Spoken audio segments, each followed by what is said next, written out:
Welcome to A Setting of Silver. This podcast exists to make historic Christian writings accessible to 21st century listeners. While not as valuable as the Bible, we can still learn much from the faith and practice of those who followed in the footsteps of the apostles. It's my hope that wherever you find yourself, these words, carried through time, would encourage you to walk in faith with Jesus. And now, please enjoy Tertullian's apology. Rulers of the Roman Empire, if, seated for the administration of justice on your lofty tribunal, under the gaze of every eye, and occupying there all but the highest position in the state, you may not openly inquire into and sift before the world the real truth in regard to the charges made against the Christians. If in this case alone you are afraid or ashamed to exercise your authority in making public inquiry with the carefulness which becomes justice. If, finally, the extreme severities inflicted on our people in recently private judgments stand in the way of our being permitted to defend ourselves before you, you cannot surely forbid the truth to reach your ears by the secret pathway of a noiseless book. She has no appeals to make to you in regard of her condition, for that does not excite or wonder. She knows that she is but a sojourner on the earth, and that among strangers she naturally finds foes. And more than this, that her origin, her dwelling place, her hope, her recompense, her honors, are above. One thing, meanwhile, she anxiously desires of earthly rulers, not to be condemned unknown. What harm can it do to the laws, supreme in their domain, to give her a hearing? Nay, for that part of it, will not their absolute supremacy be more conspicuous in their condemning her, even after she has made her plea? But if, unheard, sentence is pronounced against her, besides the odium of an unjust deed, you will incur the merited suspicion of doing it with some idea that it is unjust, as not wishing to hear what you may not be able to hear and condemn. We lay this before you as the first ground on which we urge that your hatred to the name of Christian is unjust. And the very reason which seems to excuse this injustice, I mean ignorance, at once aggravates and convicts it. For what is there more unfair than to hate a thing of which you know nothing, even though it deserve to be hated? Hatred is only merited when it is known to be merited. But without that knowledge, whence is its justice to be vindicated? For that is to be proved, not from the mere fact that an aversion exists, but from acquaintance with the subject. When men, then, give way to a dislike simply because they are entirely ignorant of the nature of the thing disliked, why may it not be precisely the very sort of thing they should not dislike? So we maintain that they are both ignorant while they hate us, and hate us unrighteously while they continue in ignorance, the one thing being the result of the other either way of it. The proof of their ignorance, at once condemning and excusing their injustice, is this, that those who once hated Christianity because they knew nothing about it, no sooner come to know it than they all lay down at once their enmity. From being its haters they become its disciples. By simply getting acquainted with it, they begin now to hate what they had formerly been, and to profess what they had formerly hated, and their numbers are as great as are laid to our charge. The outcry is that the state is filled with Christians, that they are in the fields, in the citadels, in the islands. They make lamentation, as for some calamity, that both sexes, every age and condition, even high rank, are passing over to the profession of the Christian faith. And yet for all, their minds are not awakened to the thought of some good they have failed to notice in it. They must not allow any truer suspicions to cross their minds. They have no desire to make closer trial. Here alone the curiosity of human nature slumbers. They like to be ignorant, though to others the knowledge has been bliss. Anacharsis reproved the rude venturing to criticize the cultured. How much more this judging of those who know, by men who are entirely ignorant, might he have denounced? Because they already dislike, they want to know no more. Thus they prejudge that of which they are ignorant to be such, that, if they came to know it, it could no longer be the object of their aversion. Since, if inquiry finds nothing worthy of dislike, it is certainly proper to cease from an unjust dislike. While if its bad character comes plainly out, instead of the detestation entertained for it being thus diminished, a stronger reason for perseverance in that detestation is obtained, even under the authority of justice itself. But, says one, a thing is not good merely because multitudes go over to it, for how many have the bent of their nature towards whatever is bad? How many go astray into ways of error? It is undoubted. Yet a thing that is thoroughly evil, not even those whom it carries away venture to defend as good. Nature throws a veil either of fear or shame over all evil. For instance, you find that criminals are eager to conceal themselves, avoid appearing in public, are in trepidation when they are caught, deny their guilt, when they are accused. Even when they are put to the rack, they do not easily or always confess. When there is no doubt about their condemnation, they grieve for what they have done in their self-communings. They admit their being impelled by sinful dispositions, but they lay the blame either on fate or on the stars. They are unwilling to acknowledge that the thing is theirs, because they own that it is wicked. But what is there like this in the Christian's case? The only shame or regret he feels, is at not having been a Christian earlier. If he is pointed out, he glories in it. If he is accused, he offers no defense. Interrogated, he makes voluntary confession. Condemned, he renders thanks. What sort of evil thing is this, which wants all the ordinary peculiarities of evil, fear, shame, subterfuge, penitence, lamenting? What? Is that a crime in which the criminal rejoices? To be accused of which is his ardent wish, to be punished for which is his felicity.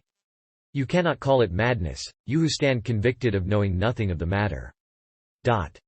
If, again, it is certain that we are the most wicked of men, why do you treat us so differently from our fellows, that is, from other criminals, it being only fair that the same crime should get the same treatment? When the charges made against us are made against others, they are permitted to make use both of their own lips and of hired pleaders to show their innocence. They have full opportunity of answer and debate. In fact, it is against the law to condemn anybody undefended and unheard. Christians alone are forbidden to say anything in exculpation of themselves, in defense of the truth, to help the judge to a righteous decision. All that is cared about is having what the public hatred demands, the confession of the name, not examination of the charge. While in your ordinary judicial investigations, on a man's confession of the crime of murder, or sacrilege, or incest, or treason, to take the points of which we are accused, you are not content to proceed at once to sentence. You do not take that step till you thoroughly examine the circumstances of the confession. What is the real character of the deed? How often, where, in what way, when he has done it, who were privy to it, and who actually took part with him in it? Nothing like this is done in our case, though the falsehoods disseminated about us ought to have the same sifting, that it might be found how many murdered children each of us had tasted, how many incests each of us had shrouded in darkness, what cooks, what dogs had been witness of our deeds.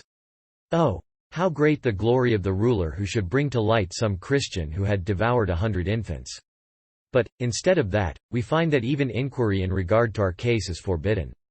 For the younger Pliny, when he was ruler of a province, having condemned some Christians to death, and driven some from their steadfastness, being still annoyed by their great numbers, at last sought the advice of Trajan, the reigning emperor, as to what he was to do with the rest, explaining to his master that, except an obstinate disinclination to offer sacrifices, he found in the religious services nothing but meetings at early morning for singing hymns to Christ and God, and sealing home their way of life by a united pledge to be faithful to their religion, forbidding murder, adultery, dishonesty, and other crimes. Upon this Trajan wrote back that Christians were by no means to be sought after, but if they were brought before him, they should be punished. O miserable deliverance, under the necessities of the case, a self-contradiction. It forbids them to be sought after as innocent, and it commands them to be punished as guilty. It is at once merciful and cruel, it passes by, and it punishes. Why dost thou play a game of evasion upon thyself, O judgment? If thou condemnest, why dost thou not also inquire? If thou dost not inquire, why dost thou not also absolve? Military stations are distributed through all the provinces for tracking robbers. Against traitors and public foes every man is a soldier. Search is made even for their confederates and accessories. The Christian alone must not be sought, though he may be brought and accused before the judge, as if a search had any other end than that in view. And so you condemn the man for whom nobody wished a search to be made when he is presented to you, and who even now does not deserve punishment, I suppose, because of his guilt, but because, though forbidden to be sought, he was found. And then, too, you do not in that case deal with us in the ordinary way of judicial proceedings against offenders. For, in the case of others denying, you apply the torture to make them confess. Christians alone you torture, to make them deny. Whereas, if we were guilty of any crime, we should be sure to deny it, and you with your tortures would force us to confession. Nor indeed should you hold that our crimes require no such investigation merely on the ground that you are convinced by our confession of the name that the deeds were done, you who are daily wont, though you know well enough what murder is, nonetheless to extract from the confessed murderer a full account of how the crime was perpetrated. So that with all the greater perversity you act, when, holding our crimes proved by our confession of the name of Christ, You drive us by torture to fall from our confession, that, repudiating the name, we may in like manner repudiate also the crimes with which, from that same confession, you had assumed that we were chargeable. I suppose, though you believe us to be the worst of mankind, you do not wish us to perish. For thus, no doubt, you are in the habit of bidding the murderer deny, and of ordering the man guilty of sacrilege to the rack if he persevere in his acknowledgment. Is that the way of it? But if thus you do not deal with us as criminals, you declare us thereby innocent, when as innocent you are anxious that we do not persevere in a confession which you know will bring on us a condemnation of necessity, not of justice, at your hands. I am a Christian, the man cries out.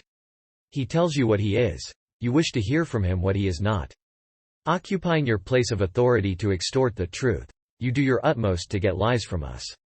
I am, he says, that which you ask me if I am. Why do you torture me to sin? I confess, and you put me to the rack. What would you do if I denied? Certainly you give no ready credence to others when they deny. When we deny, you believe at once.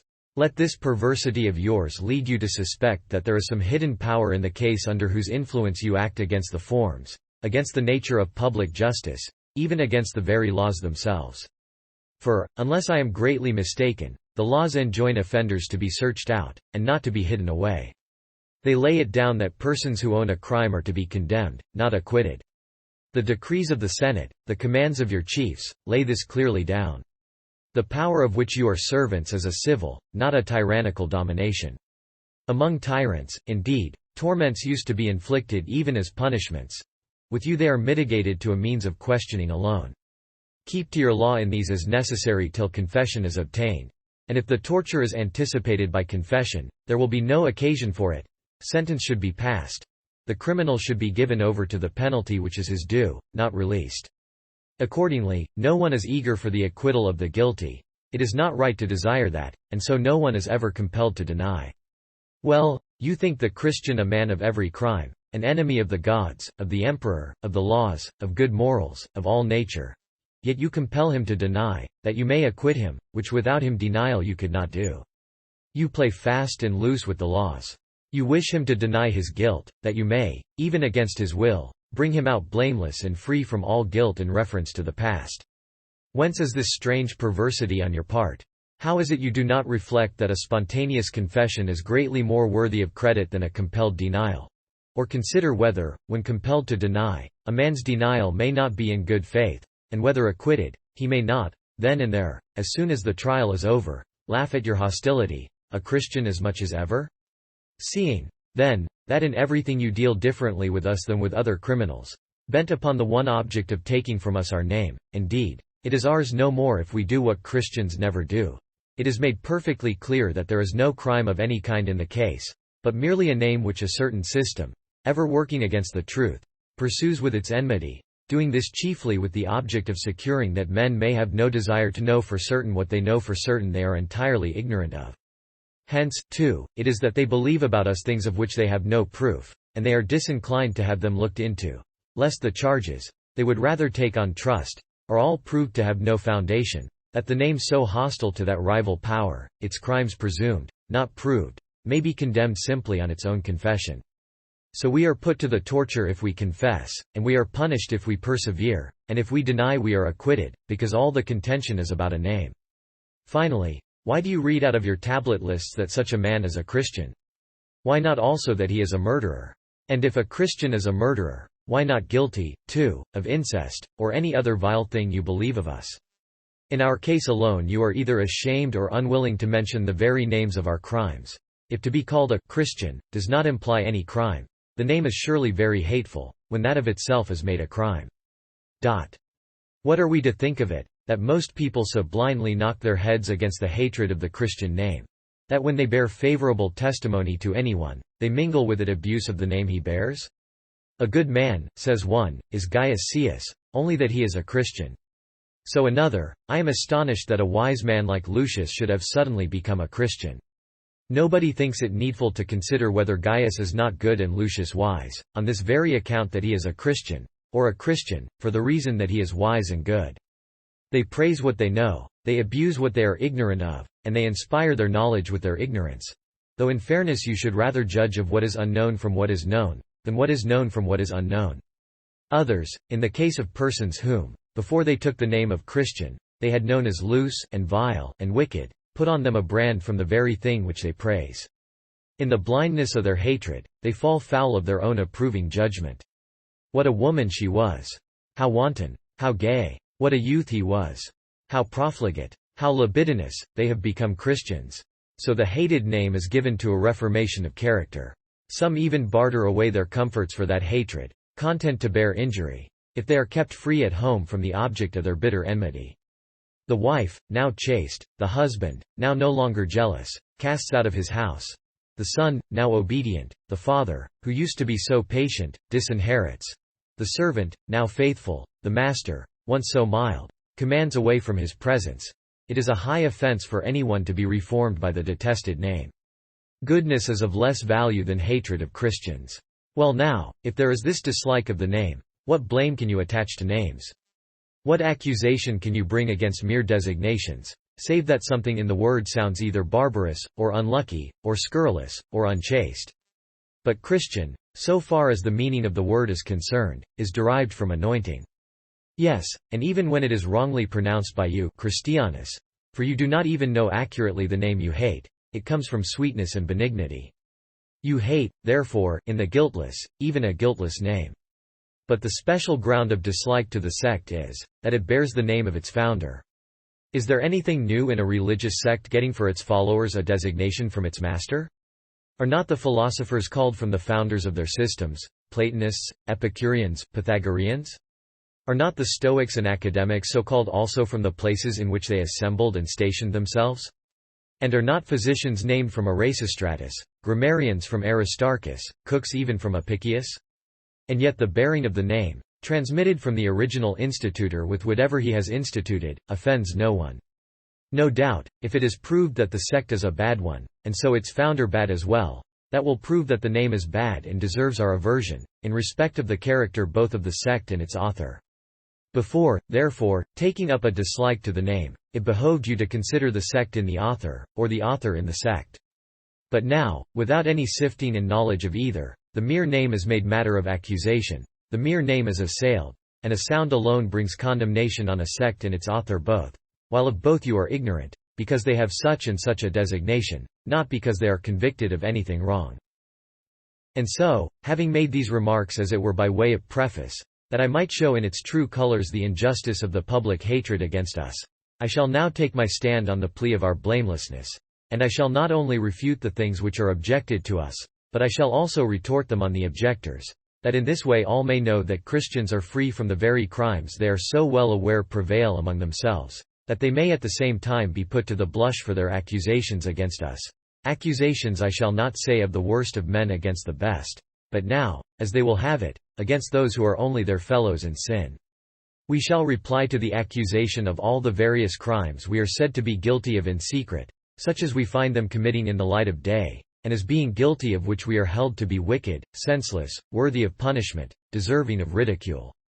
But since, when our truth meets you successfully at all points, the authority of the laws as a last resort is set up against it, so that it is either said that their determinations are absolutely conclusive, or the necessity of obedience is, however unwillingly, preferred to the truth, I shall first, in this matter of the laws grapple with you as with their chosen protectors.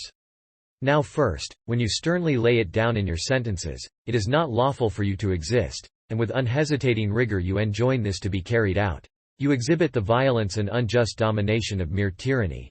If you deny the thing to be lawful, simply on the ground that you wish it to be unlawful, not because it ought to be. But if you would have it unlawful because it ought not to be lawful, without doubt that should have no permission of law which does harm. And on this ground, in fact, it is already determined that whatever is beneficial is legitimate. Well, if I have found what your law prohibits to be good, as one who has arrived at such a previous opinion, has it not lost its power to debar me from it, though that very thing, if it were evil, it would justly forbid to me? If your law has gone wrong, it is of human origin, I think, it has not fallen from heaven. Is it wonderful that man should err in making a law, or come to his senses in rejecting it? Did not the Lacedaemonians amend the laws of Lycurgus himself, thereby inflicting such pain on their author that he shut himself up, and doomed himself to death by starvation? Are you not yourselves every day, in your efforts to illumine the darkness of antiquity, cutting and hewing with the new axes of imperial rescripts and edicts, that whole ancient and rugged forest of your laws? Has not Severus, that most resolute of rulers, but yesterday repealed the ridiculous Papian laws which compelled people to have children before the Julian laws allow matrimony to be contracted, and that though they have the authority of age upon their side? There were laws, too, in old times, that parties against whom a decision had been given might be cut in pieces by their creditors. However, by common consent that cruelty was afterwards erased from the statutes, and the capital penalty turned into a brand of shame. By adopting the plan of confiscating a debtor's goods, it was sought rather to pour the blood in blushes over his face than to pour it out. How many laws lie hidden out of sight which still require to be reformed? For it is neither the number of their years nor the dignity of their maker that commends them, but simply that they are just, and therefore, when their injustice is recognized, they are deservedly condemned, even though they condemn. Why speak we of them as unjust? Nay, if they punish mere names, we may well call them irrational. But if they punish acts, why in our case do they punish acts solely on the ground of a name, while in others they must have them proved not from the name, but from the wrong done? I am a practicer of incest, so they say, why do they not inquire into it? I am an infant killer.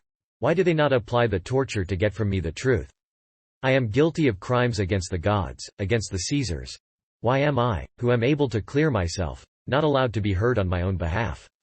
No law forbids the sifting of the crimes which it prohibits, for a judge never inflicts a righteous vengeance if he is not well assured that a crime has been committed.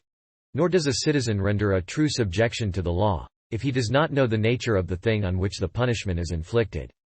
It is not enough that a law is just, nor that the judge should be convinced of its justice. Those from whom obedience is expected should have that conviction too. Nay, a law lies under strong suspicions which does not care to have itself tried and approved. It is a positively wicked law, if, unproved, it tyrannizes over men. To say a word about the origin of laws of the kind to which we now refer, there was an old decree that no god should be consecrated by the emperor till first approved by the Senate. Marcus Aemilius had experience of this in reference to his god Albernus. And this, too, makes for our case, that among you divinity is allotted at the judgment of human beings.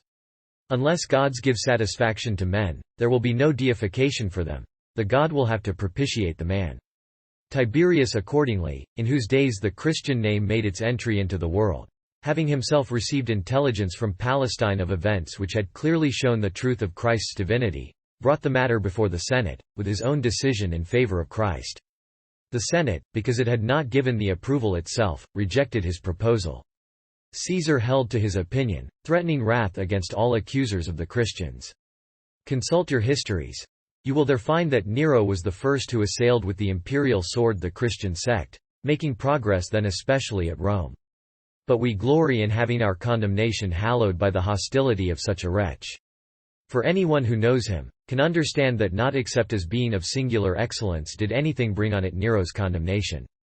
Domitian, too, a man of Nero's type in cruelty, tried his hand at persecution. But as he had something of the human in him, he soon put an end to what he had begun, even restoring again those whom he had banished. Such as these have always been our persecutors, men unjust, impious, base, of whom even you yourselves have no good to say, the sufferers under whose sentences you have been wont to restore. But among so many princes from that time to the present day, with anything of divine and human wisdom in them, point out a single persecutor of the Christian name. So far from that, we, on the contrary, bring before you one who was their protector, as you will see by examining the letters of Marcus Aurelius, that most grave of emperors, in which he bears his testimony that Germanic drought was removed by the rains obtained through the prayers of the Christians who chanced to be fighting under him. And as he did not by public law remove from Christians their legal disabilities, yet in another way he put them openly aside, even adding a sentence of condemnation, and that of greater severity, against their accusers. What sort of laws are these which the impious alone execute against us, and the unjust, the vile, the bloody, the senseless, the insane? Which Trajan to some extent made not by forbidding Christians to be sought after. Which neither a Hadrian, though fond of searching into all things strange and new, nor a Vespasian, though the subjugator of the Jews, nor a Pius, nor a Varus, ever enforced? It should surely be judged more natural for bad men to be eradicated by good princes as being their natural enemies, than by those of a spirit kindred with their own. I would now have these most religious protectors and vindicators of the laws and institutions of their fathers tell me, in regard to their own fidelity and the honor and submission they themselves show to ancestral institutions, if they have departed from nothing, if they have in nothing gone out of the old paths, if they have not put aside whatsoever is most useful and necessary as rules of a virtuous life. What has become of the laws repressing expensive and ostentatious ways of living, which forbade more than 100 asses to be expended on a supper, and more than one fowl to be set on the table at a time, and that not a fatted one, which expelled a patrician from the Senate on the serious ground, as it was counted, of aspiring to be too great, because he had acquired 10 pounds of silver, which put down the theatres as quickly as they arose to debauch the manners of the people, which did not permit the insignia of official dignities or of noble birth to be rashly or with impunity usurped. For I see the centenarian suppers must now bear the name, not from the 100 asses, but from the 100 sestertia expended on them, and that mines of silver are made into dishes. It were little if this applied only to senators, and not to freedmen or even mere whip-spoilers. I see, too, that neither is a single theatre enough, nor are theatres unsheltered. No doubt it was that a modest pleasure might not be torpid in the winter-time. The Lacedaemonians invented their woolen cloaks for the plays. I see now no difference between the dress of matrons and prostitutes. In regard to women, indeed, those laws of your fathers, which used to be such an encouragement to modesty and sobriety, have also fallen into desuetude, when a woman had yet known no gold upon her save on the finger, which, with the bridal ring, her husband had sacredly pledged to himself, when the abstinence of women from wine was carried so far, that a matron, for opening the compartments of a wine-cellar, was starved to death by her friends, while in the times of Romulus, for merely tasting wine, Messenius killed his wife, and suffered nothing for the deed. With reference to this also, it was the custom of women to kiss their relatives, that they might be detected by their breath. Where is that happiness of married life, ever so desirable, which distinguished our earlier manners, and as the result of which for about 600 years there was not among us a single divorce? Now, women have every member of the body heavy laden with gold. Wine-bibbing is so common among them, that the kiss is never offered with their will, and as for divorce, they long for it as though it were the natural consequence of marriage. The laws, too, your fathers in their wisdom had enacted concerning the very gods themselves, you their most loyal children have rescinded. The consuls, by the authority of the Senate, banished Father Bacchus and his mysteries not merely from the city, but from the whole of Italy. The consuls Piso and Gabinius, no Christians surely, forbade Serapis and Isis and Arpocrates, with their dog-headed friend, admission into the capital, in the act casting them out from the assembly of the gods, overthrow their altars, and expelled them from the country, being anxious to prevent the vices of their base and lascivious religion from spreading. These, you have restored, and conferred highest honors on them. What has come to your religion, of the veneration due by you to your ancestors? In your dress, in your food, in your style of life, in your opinions, and last of all in your very speech, you have renounced your progenitors. You are always praising antiquity, and yet every day you have novelties in your way of living. From your having failed to maintain what you should, you make it clear, that, while you abandon the good ways of your fathers, you retain and guard the things you ought not.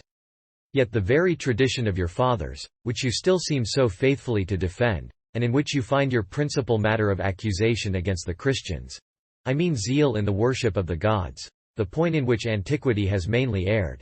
Although you have rebuilt the altars of Serapis, now a Roman deity, and to Bacchus, now become a god of Italy, you offer up your orgies, I shall in its proper place show that you despise, neglect, and overthrow, casting entirely aside the authority of the men of old. I go on meantime to reply to that infamous charge of secret crimes, clearing my way to things of open day. Monsters of wickedness, we are accused of observing a holy rite in which we kill a little child and then eat it, in which, after the feast, we practice incest, the dogs, our pimps, forsooth, overturning the lights and getting us the shamelessness of darkness for our impious lusts. This is what is constantly laid to our charge, and yet you take no pains to elicit the truth of what we have been so long accused. Either bring, then, the matter to the light of day if you believe it, or give it no credit as having never inquired into it. On the ground of your double dealing, we are entitled to lay it down to you that there is no reality in the thing which you dare not expuscate. You impose on the executioner, in the case of Christians, a duty the very opposite of expuscation. He is not to make them confess what they do, but to make them deny what they are. We date the origin of our religion, as we have mentioned before, from the reign of Tiberius. Truth and the hatred of truth come into our world together. As soon as truth appears, it is regarded as an enemy. It has as many foes as there are strangers to it. The Jews, as was to be looked for, from a spirit of rivalry. The soldiers, out of a desire to extort money. Are very domestics, by their nature. We are daily beset by foes, we are daily betrayed. We are oftentimes surprised in our meetings and congregations. Whoever happened withal upon an infant wailing, according to the common story. Whoever kept for the judge, just as he had found them, the gory mouths of Cyclops and Sirens. Whoever found any traces of uncleanness in their wives. Where is the man who, when he had discovered such atrocities, concealed them, or, in the act of dragging the culprits before the judge, was bribed into silence? If we always keep our secrets, when were our proceedings made known to the world? Nay, by whom could they be made known? Not, surely, by the guilty parties themselves.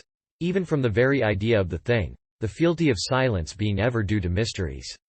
The Samothracian and Eleusinian make no disclosures. How much more will silence be kept in regard to such as are sure, in their unveiling, to call forth punishment from man at once, while wrath divine is kept in store for the future? If, then, Christians are not themselves the publishers of their crime, it follows of course it must be strangers. And whence have they their knowledge, when it is also a universal custom in religious initiations to keep the profane aloof, and to beware of witnesses, unless it be that those who are so wicked have less fear than their neighbors? Everyone knows what sort of thing rumor is. It is one of your own sayings, that, among all evils, none flies so fast as rumor. Why is rumor such an evil thing? Is it because it is fleet? Is it because it carries information? Or is it because it is in the highest degree mendacious? A thing, not even when it brings some truth to us, without a taint of falsehood, either detracting, or adding, or changing from the simple fact. Nay more, it is the very law of its being to continue only while it lies, and to live but so long as there is no proof. For when the proof is given, it ceases to exist, and, as having done its work of merely spreading a report, it delivers up a fact, and is henceforth held to be a fact, and called a fact. And then no one says, for instance, they say that it took place at Rome, or, there is a rumor that he has obtained a province, but, he has got a province, and, it took place at Rome. Rumor, the very designation of uncertainty, has no place when a thing is certain. Does any but a fool put his trust in it? For a wise man never believes the dubious. Everybody knows, however zealously it is spread abroad, on whatever strength of asseveration it rests, that some time or other from some one fountain it has its origin. Thence it must creep into propagating tongues and ears, and a small seminal blemish so darkens all the rest of the story, that no one can determine whether the lips, from which it first came forth, planted the seed of falsehood, as often happens, from a spirit of opposition, or from a suspicious judgment, or from a confirmed, nay, in the case of some, an inborn, delight in lying. It is well that time brings all to light, as your proverbs and sayings testify, by a provision of nature, which has so appointed things that nothing long is hidden, even though rumor has not disseminated it. It is just then as it should be, that fame for so long a period has been alone aware of the crimes of Christians. This is the witness you bring against us, one that has never been able to prove the accusation at some time or other sent abroad, and at last by mere continuance made into a settled opinion in the world. So that I confidently appeal to nature herself, ever true, against those who groundlessly hold that such things are to be credited. See now, we set before you the reward of these enormities. They give promise of eternal life. Hold it meanwhile as your own belief. I ask you, then, whether, so believing, you think it worth attaining with a conscience such as you will have. Come, plunge your knife into the babe, enemy of none, accused of none, child of all. Or if that is another's work, simply take your place beside a human being dying before he has really lived. Await the departure of the lately given soul. Receive the fresh young blood, saturate your bread with it, freely partake. The while as you recline at table, take note of the places which your mother and your sister occupy. Mark them well, so that when the dog-made darkness has fallen on you, you may make no mistake, for you will be guilty of a crime, unless you perpetrate a deed of incest. Initiated and sealed into things like these, you have life everlasting. Tell me, I pray you, is eternity worth it? If it is not, then these things are not to be credited. Even although you had the belief, I deny the will, and even if you had the will, I deny the possibility.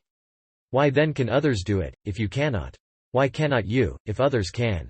I suppose we are of a different nature. Are we Sinopai or Shapodes? You are a man yourself as well as the Christian. If you cannot do it, you ought not to believe it of others, for a Christian is a man as well as you. But the ignorant, forsooth, are deceived and imposed on. They were quite unaware of anything of the kind being imputed to Christians, or they would certainly have looked into it for themselves, and searched the matter out. Instead of that, it is the custom for persons wishing initiation into sacred rites, I think, to go first of all to the master of them, that he may explain what preparations are to be made. Then, in this case, no doubt he would say, you must have a child still of tender age, that knows not what it is to die, and can smile under thy knife. Bread, too, to collect the gushing blood. In addition to these, candlesticks, and lamps, and dogs, with tidbits to draw them on to the extinguishing of the lights. Above all things, you will require to bring your mother and your sister with you. But what if mother and sister are unwilling? Or if there be neither the one nor the other? What if there are Christians with no Christian relatives? He will not be counted, I suppose, a true follower of Christ, who has not a brother or a son. And what now, if these things are all in store for them without their knowledge? At least afterwards they come to know them, and they bear with them, and pardon them. They fear, it may be said, lest they have to pay for it if they let the secret out. Nay, but they will rather in that case have every claim to protection. They will even prefer, one might think, dying by their own hand, to living under the burden of such a dreadful knowledge. Admit that they have this fear. Yet why do they still persevere? For it is plain enough that you will have no desire to continue what you would never have been, if you had had previous knowledge of it. That I may refute more thoroughly these charges, I will show that in part openly, in part secretly, practices prevail among you which have led you perhaps to credit similar things about us. Children were openly sacrificed in Africa to Saturn as lately as the proconsulship of Tiberius, who exposed to public gaze the priests suspended on the sacred trees overshadowing their temple. So many crosses on which the punishment which justice craved overtook their crimes, as the soldiers of our country still can testify who did that very work for that proconsul. And even now that sacred crime still continues to be done in secret. It is not only Christians, you see, who despise you. For all that you do there is neither any crime thoroughly and abidingly eradicated, nor does any of your gods reform his ways. When Saturn did not spare his own children, he was not likely to spare the children of others, whom indeed the very parents themselves were in the habit of offering, gladly responding to the call which was made on them, and keeping the little ones pleased on the occasion, that they might not die in tears. At the same time, there is a vast difference between homicide and parricide. A more advanced age was sacrificed to Mercury and Gaul. I hand over the Tauric fables to their own theatres. Why, even in that most religious city of the pious descendants of Aeneas, there is a certain Jupiter whom in their games they lave with human blood. It is the blood of a beast fighter, you say. Is it less, because of that, the blood of a man? Or is it viler blood because it is from the veins of a wicked man? At any rate it is shed in murder. O Jove, thyself a Christian, and in truth only son of thy father in his cruelty. But in regard to child murder, as it does not matter whether it is committed for a sacred object, or merely at one's own self-impulse, although there is a great difference, as we have said, between parricide and homicide, I shall turn to the people generally. How many, think you, of those crowding around and gaping for Christian blood? How many even of your rulers, notable for their justice to you and for their severe measures against us, may I charge in their own consciences with the sin of putting their offspring to death? As to any difference in the kind of murder, it is certainly the more cruel way to kill by drowning, or by exposure to cold and hunger and dogs. A maturer age has always preferred death by the sword. In our case, murder being once for all forbidden, we may not destroy even the fetus in the womb, while as yet the human being derives blood from other parts of the body for its sustenance. To hinder a birth is merely a speedier man-killing. Nor does it matter whether you take away a life that is born, or destroy one that is coming to the birth. That is a man which is going to be one. You have the fruit already in its seed. As to meals of blood and such tragic dishes, read. I am not sure where it is told, it is in Herodotus, I think, how blood taken from the arms, and tasted by both parties, has been the treaty bond among some nations. I am not sure what it was that was tasted in the time of Catiline. They say, too, that among some Scythian tribes the dead are eaten by their friends. But I am going far from home. At this day, among ourselves, blood consecrated to Bellona, blood drawn from a punctured thigh and then partaken of, seals initiation into the rites of that goddess. Those, too, who at the gladiator shows, for the cure of epilepsy, quaff with greedy thirst the blood of criminals slain in the arena, as it flows fresh from the wound, and then rush off, to whom do they belong?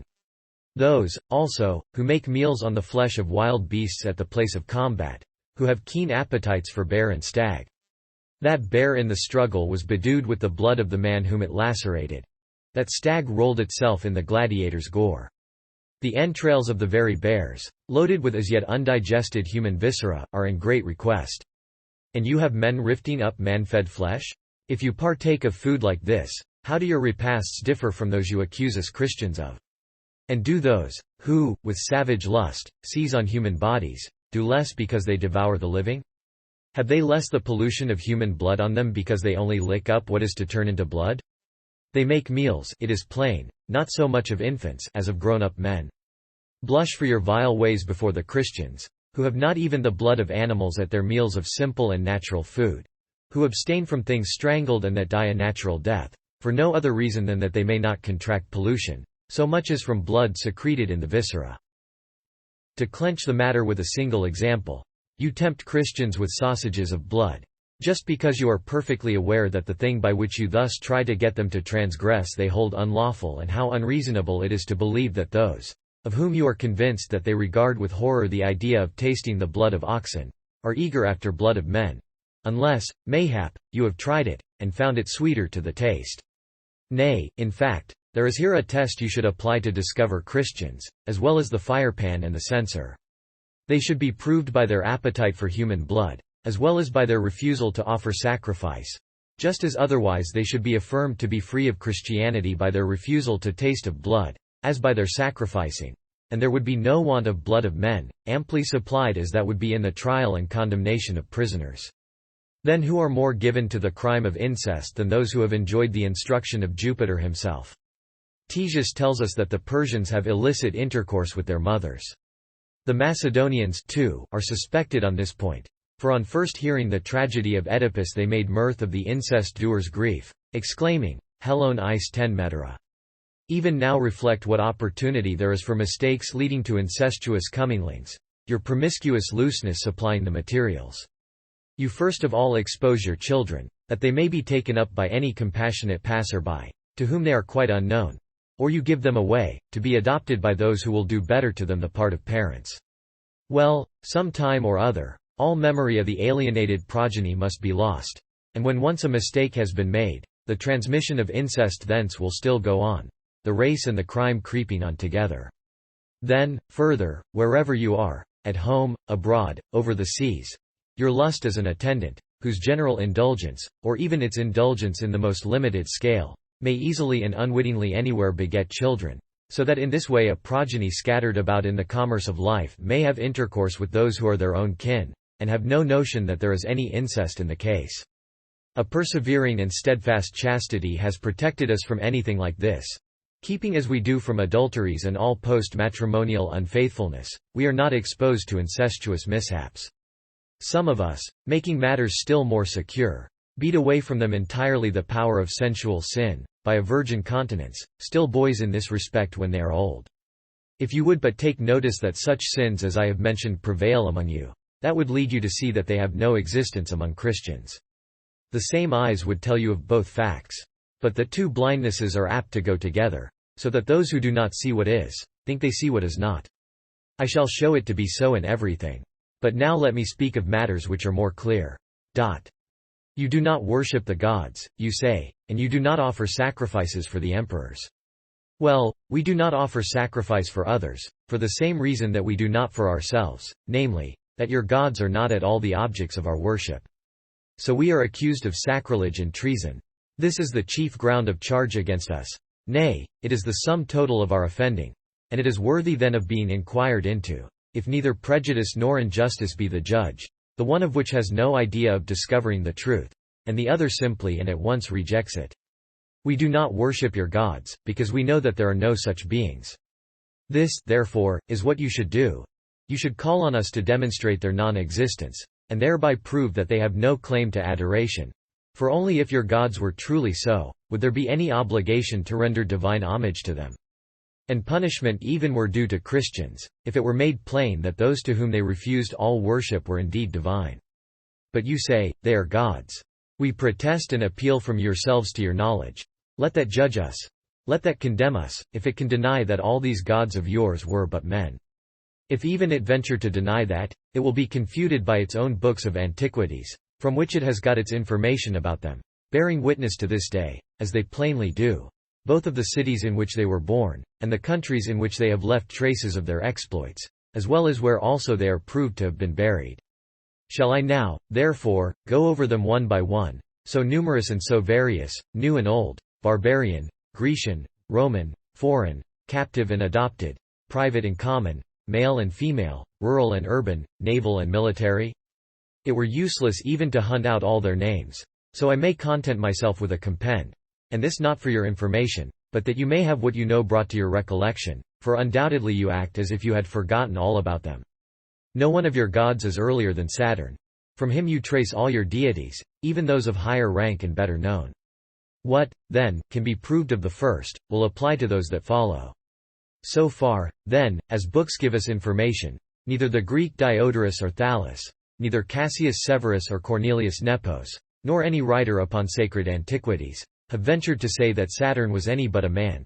So far as the question depends on facts, I find none more trustworthy than those, that in Italy itself we have the country in which, after many expeditions, and after having partaken of Attic hospitalities, Saturn settled, obtaining cordial welcome from Janus, or, as the Salii will have it, Janus. The mountain on which he dwelt was called Saturnius. The city he founded is called Saturnia to this day. Last of all, the whole of Italy, after having borne the name of Oenothria, was called Saturnia from him. He first gave you the art of writing, and a stamped coinage, and thence it is he presides over the public treasury. But if Saturn were a man, he had undoubtedly a human origin, and having a human origin, he was not the offspring of heaven and earth.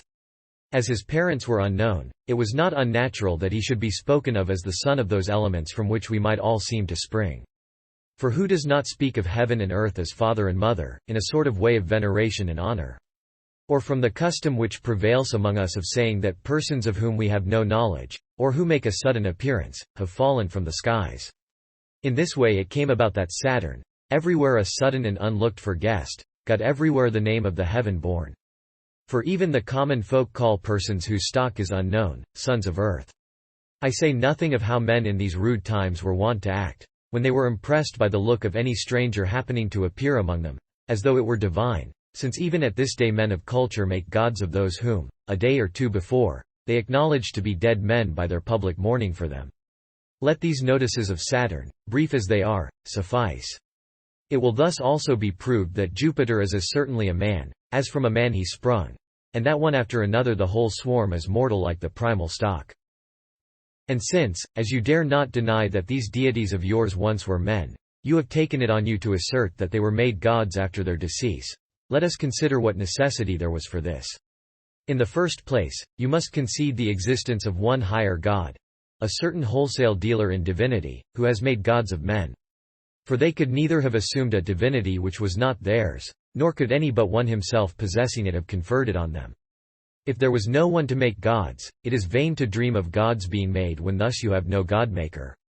Most certainly, if they could have deified themselves, with a higher state at their command, they never would have been men. If, then, there be one who is able to make gods, I turn back to an examination of any reason there may be for making gods at all. And I find no other reason than this, that the great God has need of their ministrations and aids in performing the offices of deity. But first it is an unworthy idea that he should need the help of a man, and in fact a dead man, when, if he was to be in want of this assistance from the dead, he might more fittingly have created someone a god at the beginning. Nor do I see any place for his action. For this entire world mass, whether self-existent and uncreated, as Pythagoras maintains, or brought into being by a creator's hands, as Plato holds, was manifestly, once for all in its original construction, disposed, and furnished, and ordered, and supplied with a government of perfect wisdom. That cannot be imperfect which has made all perfect. There was nothing waiting on for Saturn and his race to do. Men will make fools of themselves if they refuse to believe that from the very first rain poured down from the sky, and stars gleamed, and light shone, and thunders roared, and Jove himself dreaded the lightnings you put in his hands. that in like manner before Bacchus, and Ceres, and Minerva, nay before the first man, whoever that was, every kind of fruit burst forth plentifully from the bosom of the earth, for nothing provided for the support and sustenance of man could be introduced after his entrance on the stage of being. Accordingly, these necessaries of life are said to have been discovered, not created. But the thing you discover existed before, and that which had a pre-existence must be regarded as belonging not to him who discovered it, but to him who made it, for of course it had a being before it could be found. But if, on account of his being the discoverer of the vine, Bacchus is raised to godship, Lucullus, who first introduced the cherry from Pontus into Italy, has not been fairly dealt with. For as the discoverer of a new fruit, he has not, as though he were its creator, been awarded divine honors. Wherefore, if the universe existed from the beginning, thoroughly furnished with its system working under certain laws for the performance of its functions, there is, in this respect, an entire absence of all reason for electing humanity to divinity. For the positions and powers which you have assigned to your deities have been from the beginning precisely what they would have been, although you had never deified them. But you turn to another reason, telling us that the conferring of deity was a way of rewarding worth. And hence you grant, I conclude, that the God-making God is of transcendent righteousness, one who will neither rashly, improperly, nor needlessly bestow a reward so great. I would have you then consider whether the merits of your deities are of a kind to have raised them to the heavens, and not rather to have sunk them down into lowest depths of Tartarus, the place which you regard, with many, as the prison-house of infernal punishments. For into this dread place are wont to be cast all who offend against filial piety, and such as are guilty of incest with sisters, and seducers of wives, and ravishers of virgins, and boy polluters, and men of furious tempers, and murderers, and thieves, and deceivers. All, in short, who tread in the footsteps of your gods, not one of whom you can prove free from crime or vice, save by denying that they had ever a human existence. But as you cannot deny that, you have those foul blots also as an added reason for not believing that they were made gods afterwards. For if you rule for the very purpose of punishing such deeds, if every virtuous man among you rejects all correspondence, converse, and intimacy with the wicked and base, while, on the other hand, the high God has taken up their mates to a share of his majesty, on what ground is it that you thus condemn those whose fellow actors you adore? Your goodness is an affront in the heavens. Deify your vilest criminals, if you would please your gods. You honor them by giving divine honors to their fellows. But to say no more about a way of acting so unworthy, there have been men virtuous, and pure, and good, yet how many of these nobler men you have left in the regions of doom? As Socrates, so renowned for his wisdom, Aristides for his justice, Themistocles for his warlike genius, Alexander for his sublimity of soul, Polycrates for his good fortune, Croesus for his wealth, Demosthenes for his eloquence. Which of these gods of yours is more remarkable for gravity and wisdom than Cato, more just and warlike than Scipio? Which of them more magnanimous than Pompey, more prosperous than Sylla, of greater wealth than Crassus, more eloquent than Tullius? How much better it would have been for the God Supreme to have waited that he might have taken such men as these to be his heavenly associates, prescient as he must have surely been of their worthier character. He was in a hurry, I suppose, and straightway shut heaven's gates. And now he must surely feel ashamed at these worthies murmuring over their lot in the regions below. But I pass from these remarks, for I know and I am going to show what your gods are not, by showing what they are. In reference, then, to these, I see only names of dead men of ancient times. I hear fabulous stories. I recognize sacred rites founded on mere myths. As to the actual images, I regard them as simply pieces of matter akin to the vessels and utensils in common use among us, or even undergoing in their consecration a hapless change from these useful articles at the hands of reckless art, which in the transforming process treats them with utter contempt, nay, in the very act commits sacrilege. So that it might be no slight solace to us in all our punishments, suffering as we do because of these same gods, that in their making they suffer as we do themselves. You put Christians on crosses and stakes. What image is not formed from the clay in the first instance, set on cross and stake? The body of your God is first consecrated on the gibbet. You tear the sides of Christians with your claws, but in the case of your own gods, axes, and planes, and rasps are put to work more vigorously on every member of the body. We lay our heads upon the block, before the lead, and the glue, and the nails are put in requisition. Your deities are headless. We are cast to the wild beasts, while you attach them to Bacchus and Cybele and Calistus. We are burned in the flames, so, too, are they in their original lump. We are condemned to the mines, from these your gods originate. We are banished to islands. In islands it is a common thing for your gods to have their birth or die. If it is in this way a deity is made, it will follow that as many as are punished are deified, and tortures will have to be declared divinities. But plain it is these objects of your worship have no sense of the injuries and disgraces of their consecrating, as they are equally unconscious of the honors paid to them. O impious words! O blasphemous reproaches! Gnash your teeth upon us. Foam with maddened rage against us.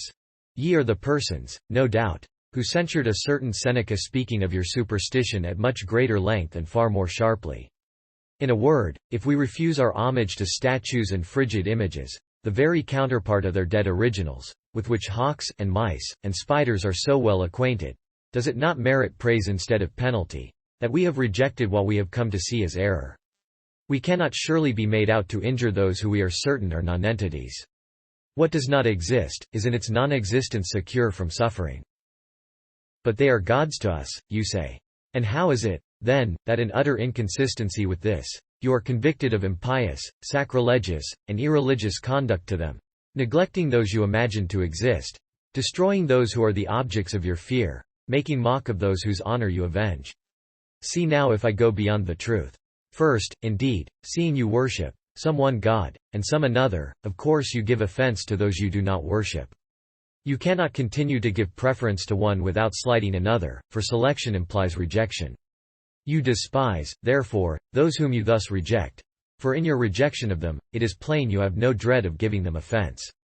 For, as we have already shown, every god depended on the decision of the Senate for his godhead. No god was he whom man in his own councils did not wish to be so, and thereby condemned. The family deities you call lares, you exercise a domestic authority over, pledging them, selling them, changing them, making sometimes a cooking pot of a Saturn, a firepan of a Minerva, as one or other happens to be worn down, or broken in its long sacred use, or as the family head feels the pressure of some more sacred home necessity. In like manner, by public law you disgrace your state gods, putting them in the auction catalogue, and making them a source of revenue.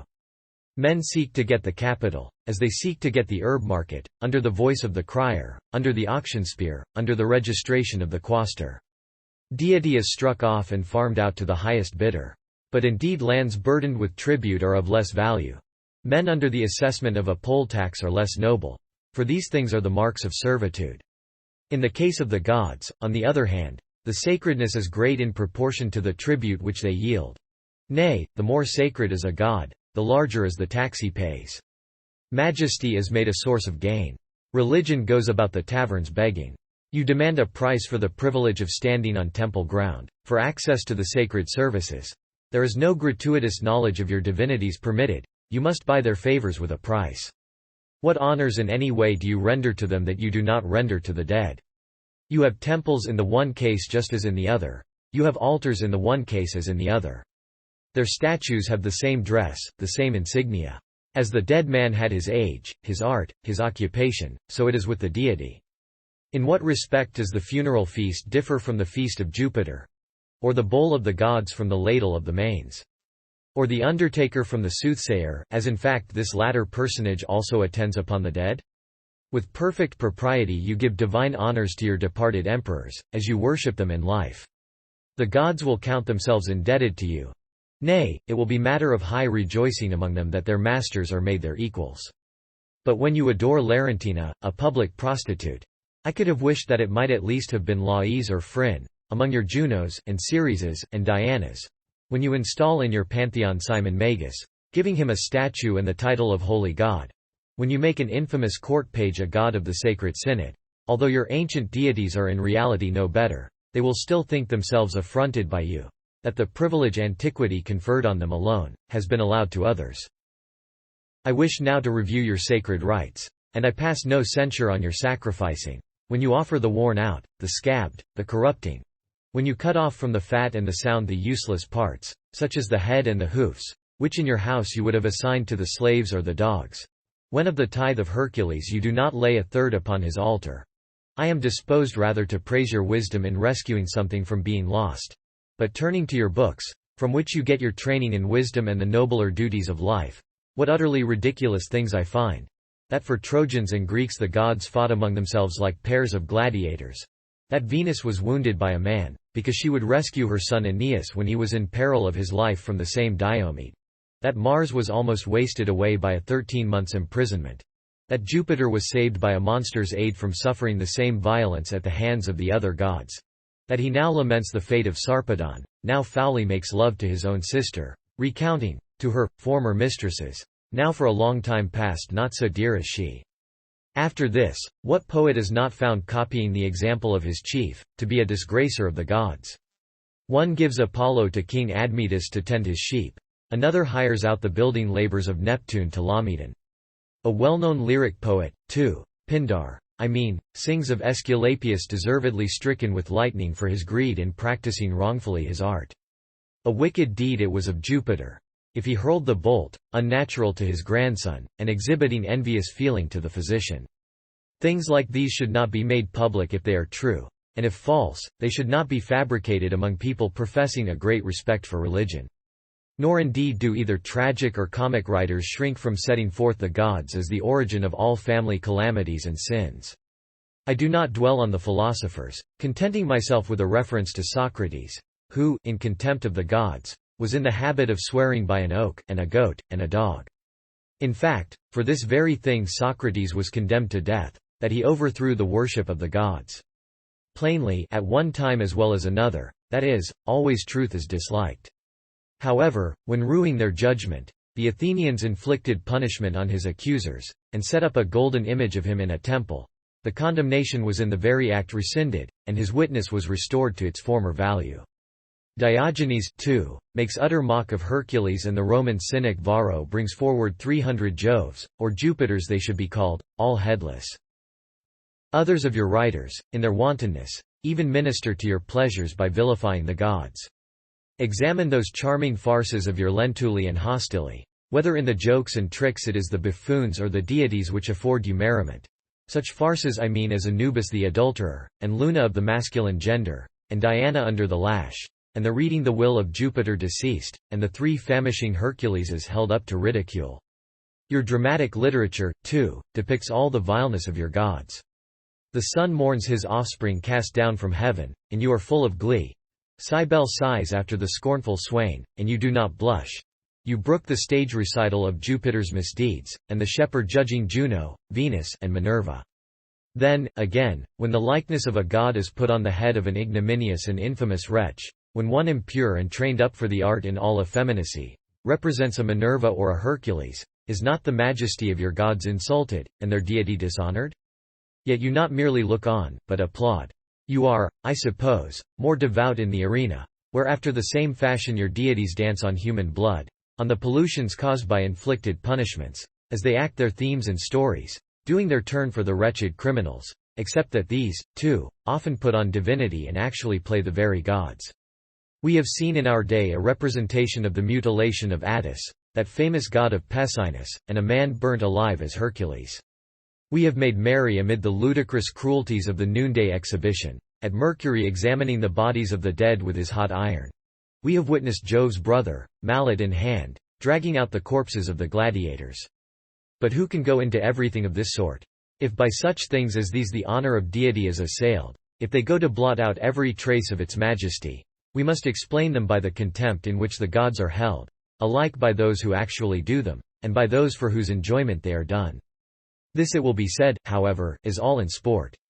But if I add, it is what all know and will admit as readily to be the fact, that in the temples adulteries are arranged, that at the altars pimping is practiced, that often in the houses of the temple keepers and priests, under the sacrificial fillets, and the sacred hats, and the purple robes, amid the fumes of incense, deeds of licentiousness are done, I am not sure but your gods have more reason to complain of you than of Christians. It is certainly among the votaries of your religion that the perpetrators of sacrilege are always found, for Christians do not enter your temples even in the daytime. Perhaps they too would be spoilers of them, if they worshipped in them. What then do they worship, since their objects of worship are different from yours? Already indeed it is implied, as the corollary from their rejection of the lie, that they render homage to the truth, nor continue longer in an error which they have given up in the very fact of recognizing it to be an error. Take this in first of all, and when we have offered a preliminary refutation of some false opinions, go on to derive from it our entire religious system. For, like some others, you are under the delusion that our God is an ass's head. Cornelius Tacitus first put this notion into people's minds.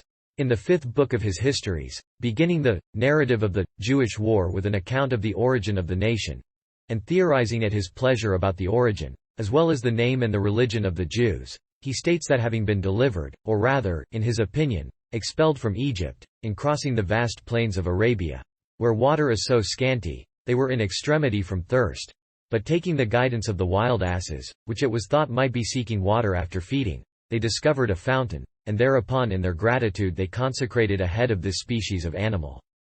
And as Christianity is nearly allied to Judaism, from this, I suppose, it was taken for granted that we too are devoted to the worship of the same image. But the said Cornelius Tacitus, the very opposite of tacit in telling lies, informs us in the work already mentioned, that when Caenus Pompeius captured Jerusalem, he entered the temple to see the arcana of the Jewish religion, but found no image there. Yet surely if worship was rendered to any visible object, the very place for its exhibition would be the shrine, and that all the more that the worship, however unreasonable, had no need there to fear outside beholders. For entrance to the holy place was permitted to the priests alone, while all vision was forbidden to others by an outspread curtain. You will not, however, deny that all beasts of burden, and not parts of them, but the animals entire, are with their goddess Epona objects of worship with you.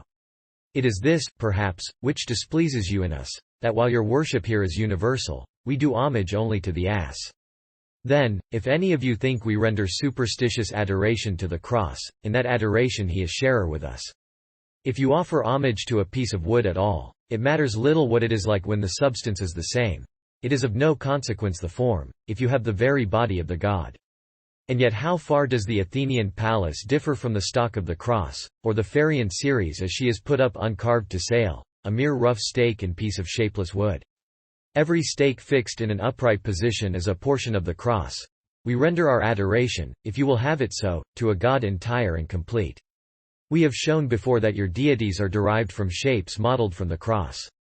But you also worship victories, for in your trophies the cross is the heart of the trophy. The camp religion of the Romans is all through a worship of the standards, a setting the standards above all gods. Well, as those images decking out the standards are ornaments of crosses. All those hangings of your standards and banners are robes of crosses. I praise your zeal. You would not consecrate crosses unclothed and unadorned.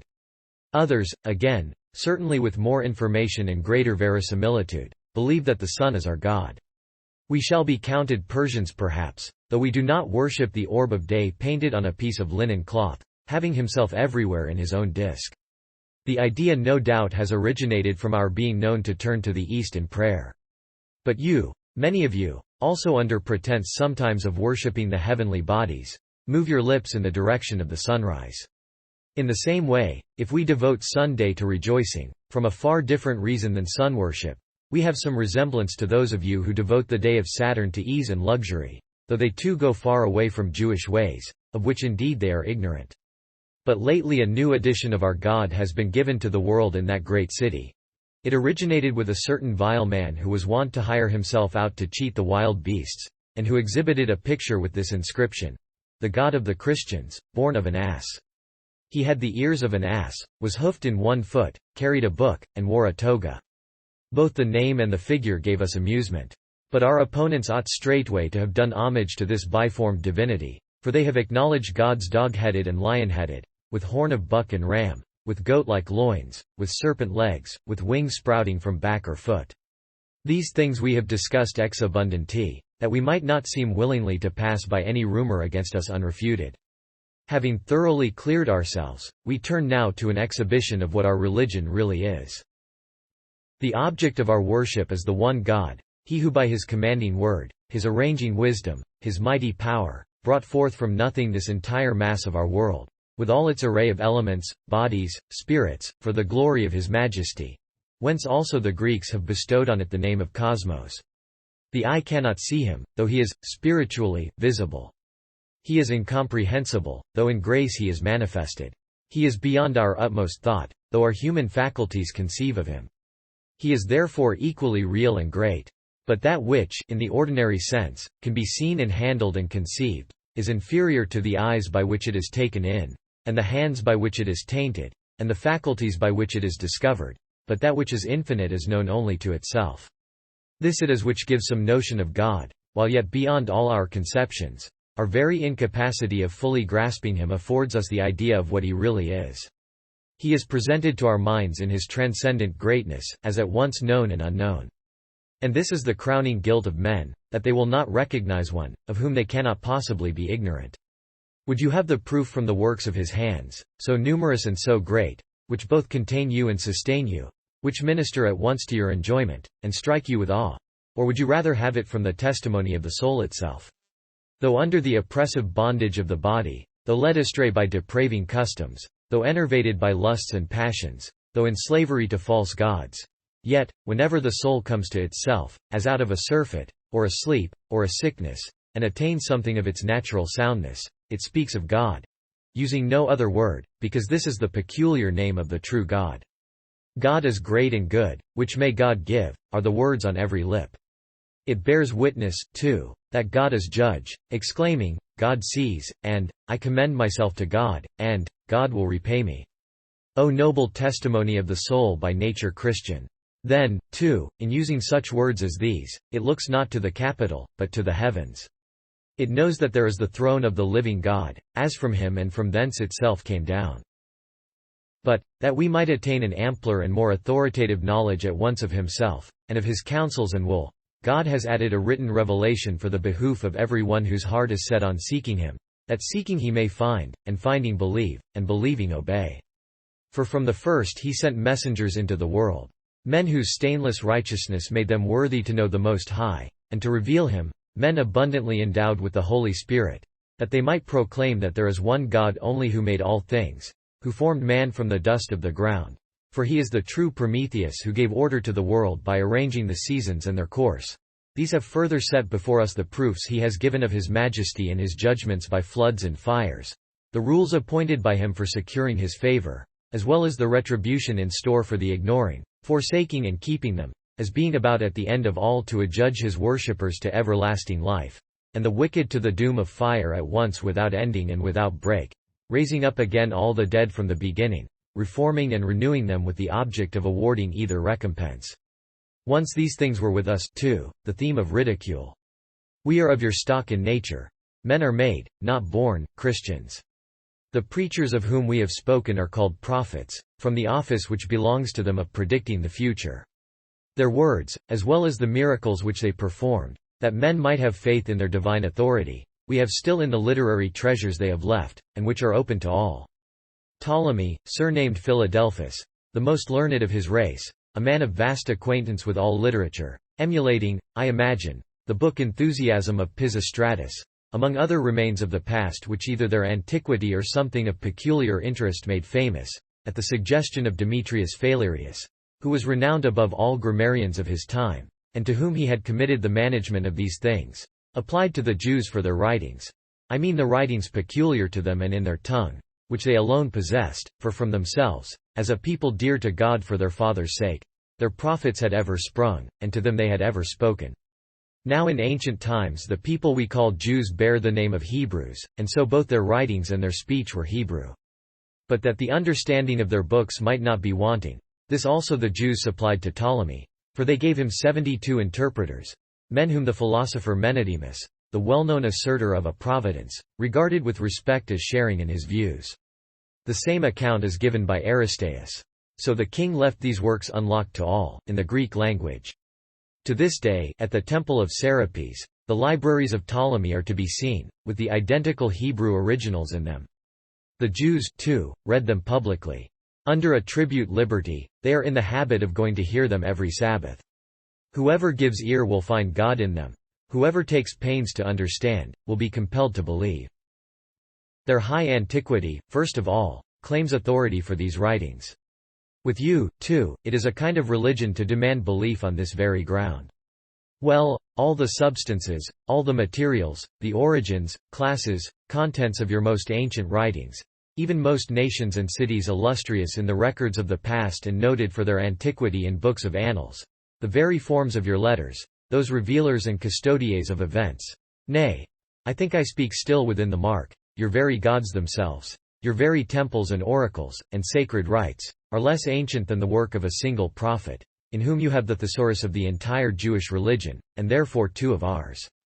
If you happen to have heard of a certain Moses, I speak first of him. He is as far back as the Argive Inachus, by nearly 400 years, only 7 less. He precedes Danaus, your most ancient name, while he antedates by a millennium the death of Priam. I might affirm, too, that he is 500 years earlier than Homer, and have supporters of that view. The other prophets also, though of later date, are, even the most recent of them, as far back as the first of your philosophers and legislators and historians. It is not so much the difficulty of the subject, as its vastness, that stands in the way of a statement of the grounds on which these statements rest.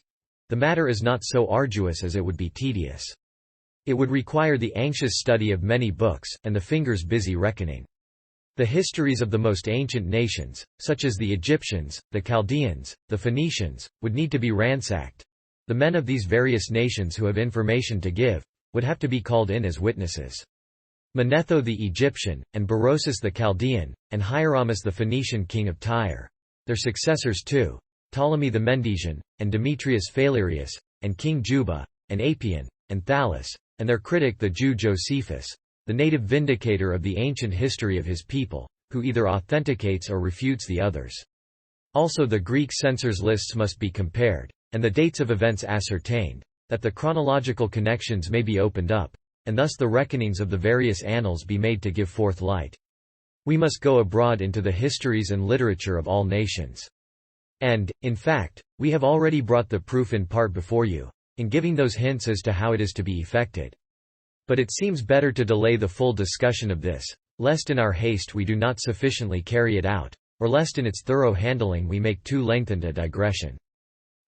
To make up for our delay in this, we bring under your notice something of even greater importance.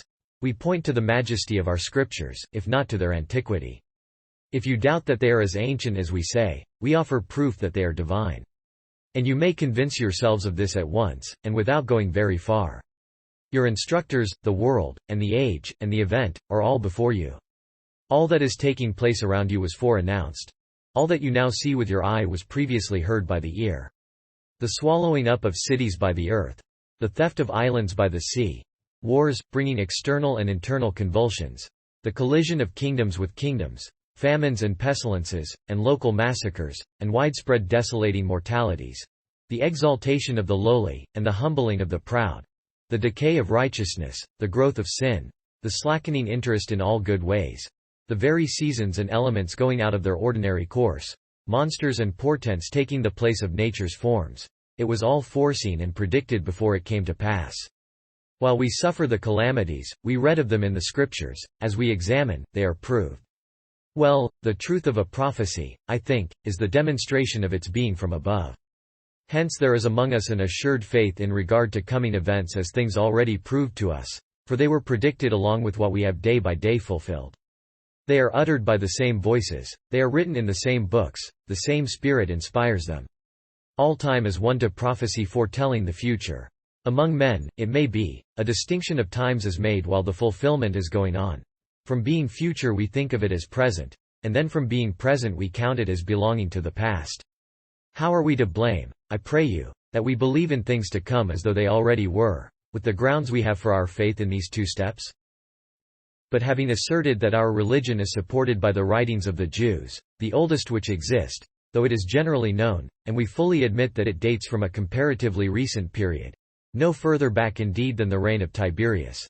A question may perhaps be raised on this ground about its standing, as if it were hiding something of its presumption under shadow of an illustrious religion, one which has at any rate undoubted allowance of the law, or because, apart from the question of age, we neither accord with the Jews in their peculiarities in regard to food, nor in their sacred days, nor even in their well-known bodily sign, nor in the possession of a common name, which surely behoved to be the case if we did homage to the same God as they.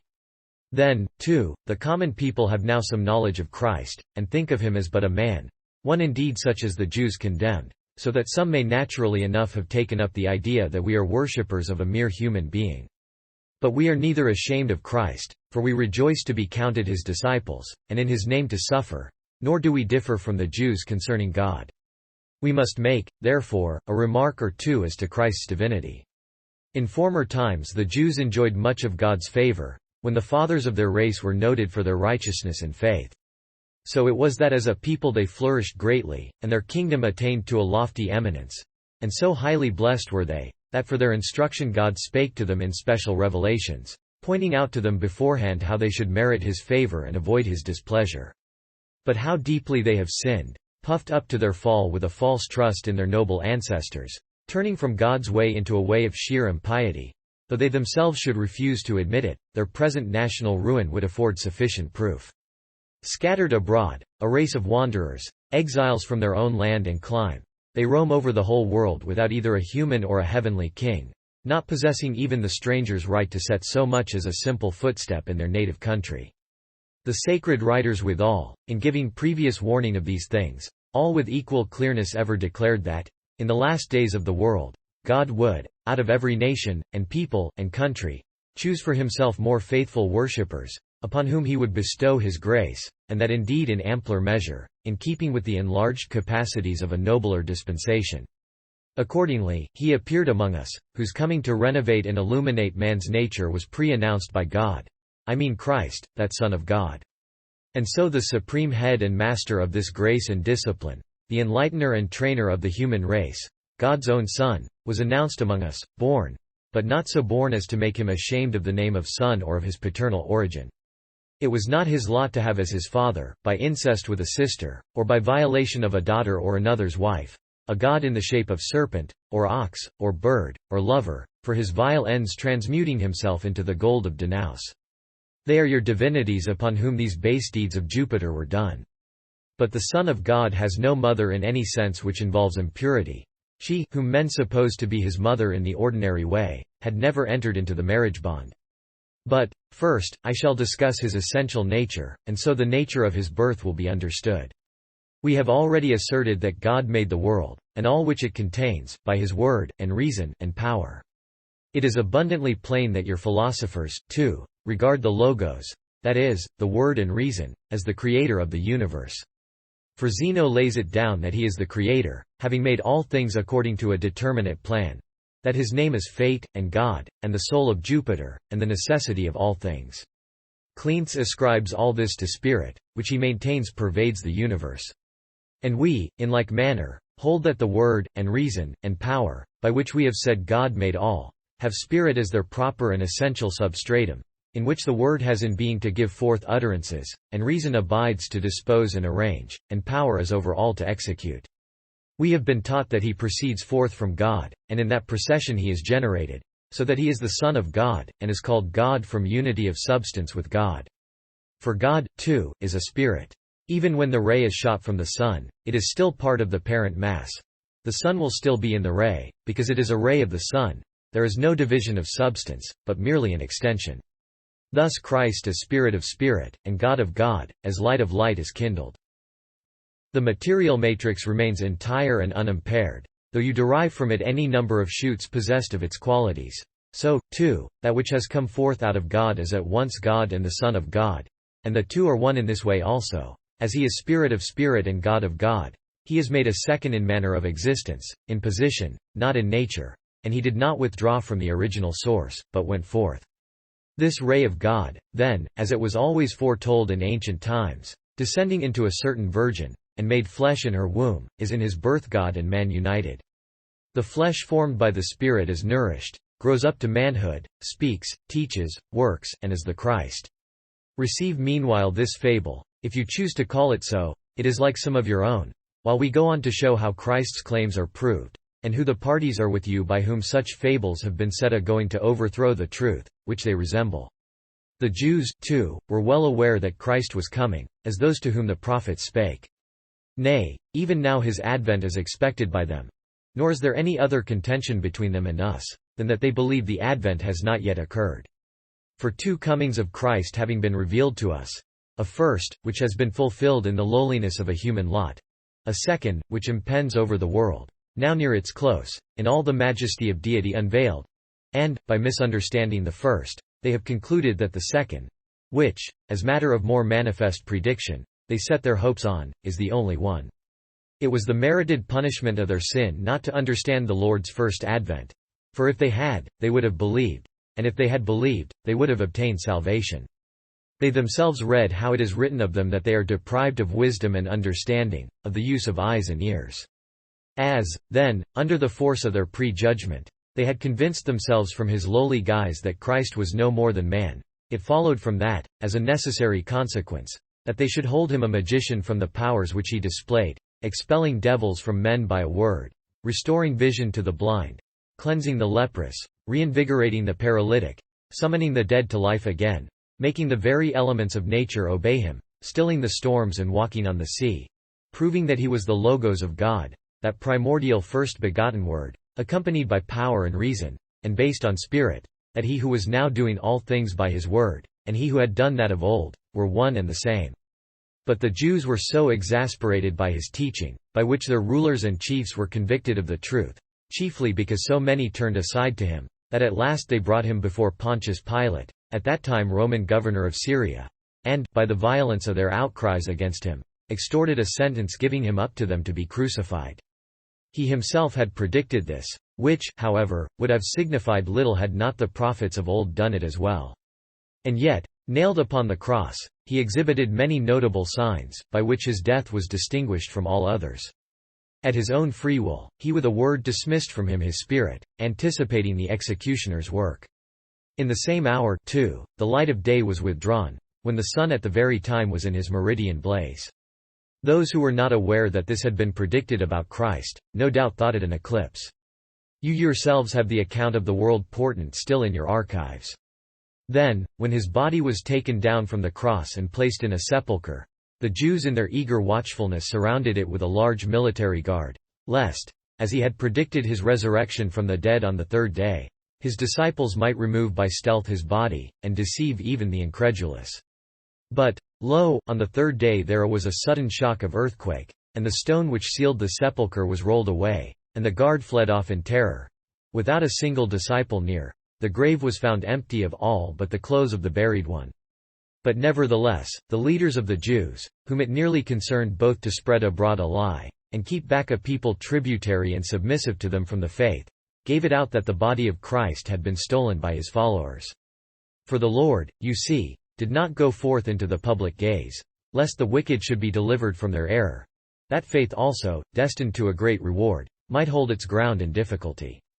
But he spent 40 days with some of his disciples down in Galilee, a region of Judea, instructing them in the doctrines they were to teach to others. Thereafter, having given them commission to preach the gospel through the world, he was encompassed with a cloud and taken up to heaven, a fact more certain far than the assertions of your proculi concerning Romulus. All these things Pilate did to Christ. And now in fact a Christian in his own convictions, he sent word of him to the reigning Caesar, who was at the time Tiberius. Yes, and the Caesars too would have believed on Christ, if either the Caesars had not been necessary for the world, or if Christians could have been Caesars.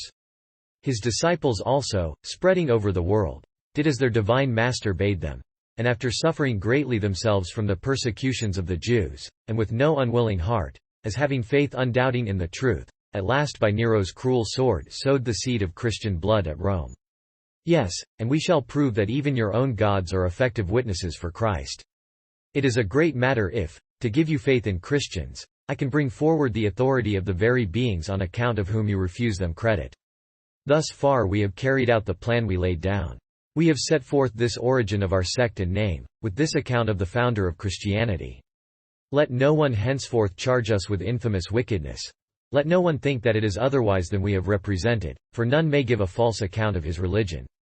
For in the very fact that he says he worships another god than he really does, he is guilty of denying the object of his worship, and transferring his worship and homage to another, and, in the transference, he ceases to worship the God he has repudiated. We say, and before all men we say, and torn and bleeding under your tortures, we cry out, we worship God through Christ. Count Christ a man, if you please, by him and in him God would be known and be adored.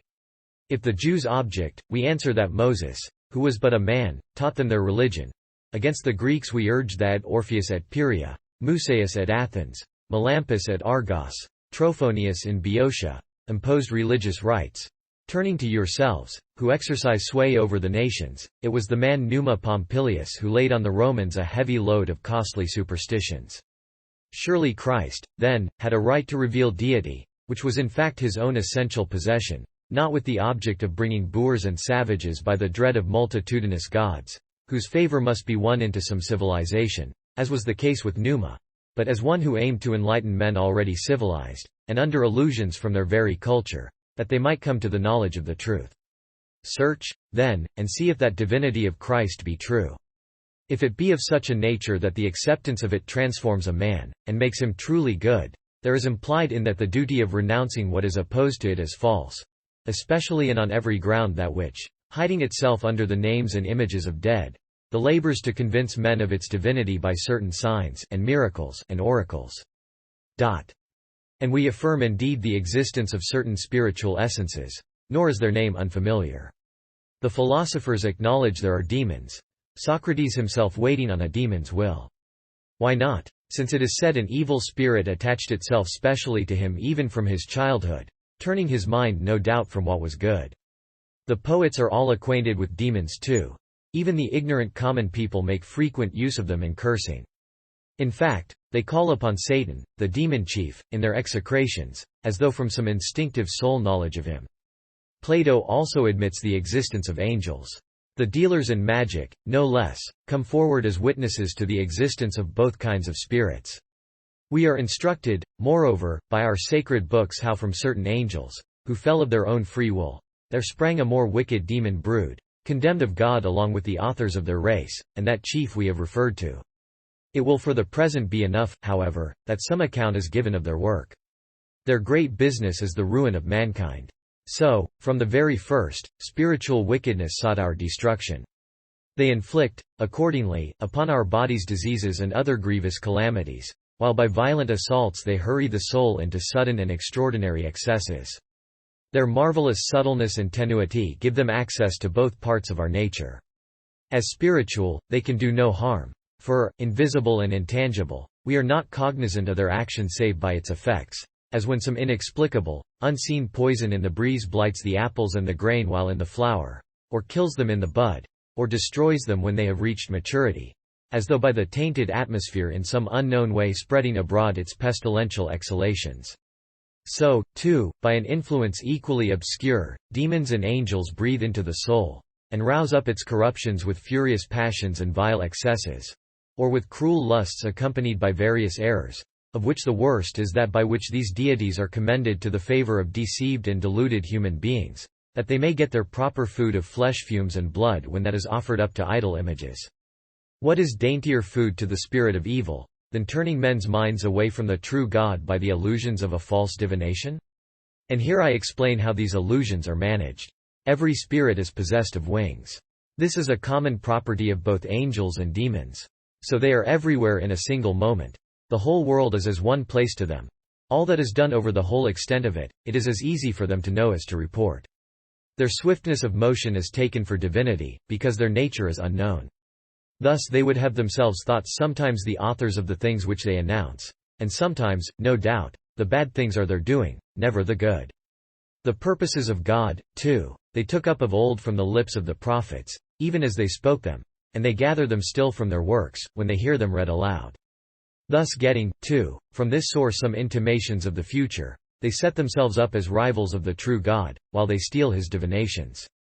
But the skill with which their responses are shaped to meet events, your Crecy and Piri know too well. On the other hand, it was in that way we have explained. The Pythian was able to declare that they were cooking a tortoise with the flesh of a lamb. In a moment he had been to Lydia. From dwelling in the air, and their nearness to the stars, and their commerce with the clouds, they have means of knowing the preparatory processes going on in these upper regions, and thus can give promise of the rains which they already feel. Very kind too, no doubt, they are in regard to the healing of diseases.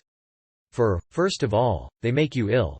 Then, to get a miracle out of it, they command the application of remedies either altogether new, or contrary to those in use, and straightway withdrawing hurtful influence, they are supposed to have wrought a cure. What need, then, to speak of their other artifices, or yet further of the deceptive power which they have as spirits? Of these castor apparitions, of water carried by a sieve, and a ship drawn along by a girdle, and a beard reddened by a touch, all done with the one object of showing that men should believe in the deity of stones, and not seek after the only true God? Moreover, if sorcerers call forth ghosts, and even make what seem the souls of the dead to appear, if they put boys to death, in order to get a response from the oracle, if, with their juggling illusions, they make a pretense of doing various miracles, if they put dreams into people's minds by the power of the angels and demons whose aid they have invited, by whose influence, too, goats and tables are made to divine, how much more likely is this power of evil to be zealous in doing with all its might, of its own inclination, and for its own objects, what it does to serve the ends of others? Or if both angels and demons do just what your gods do, where in that case is the pre-eminence of deity, which we must surely think to be above all in might?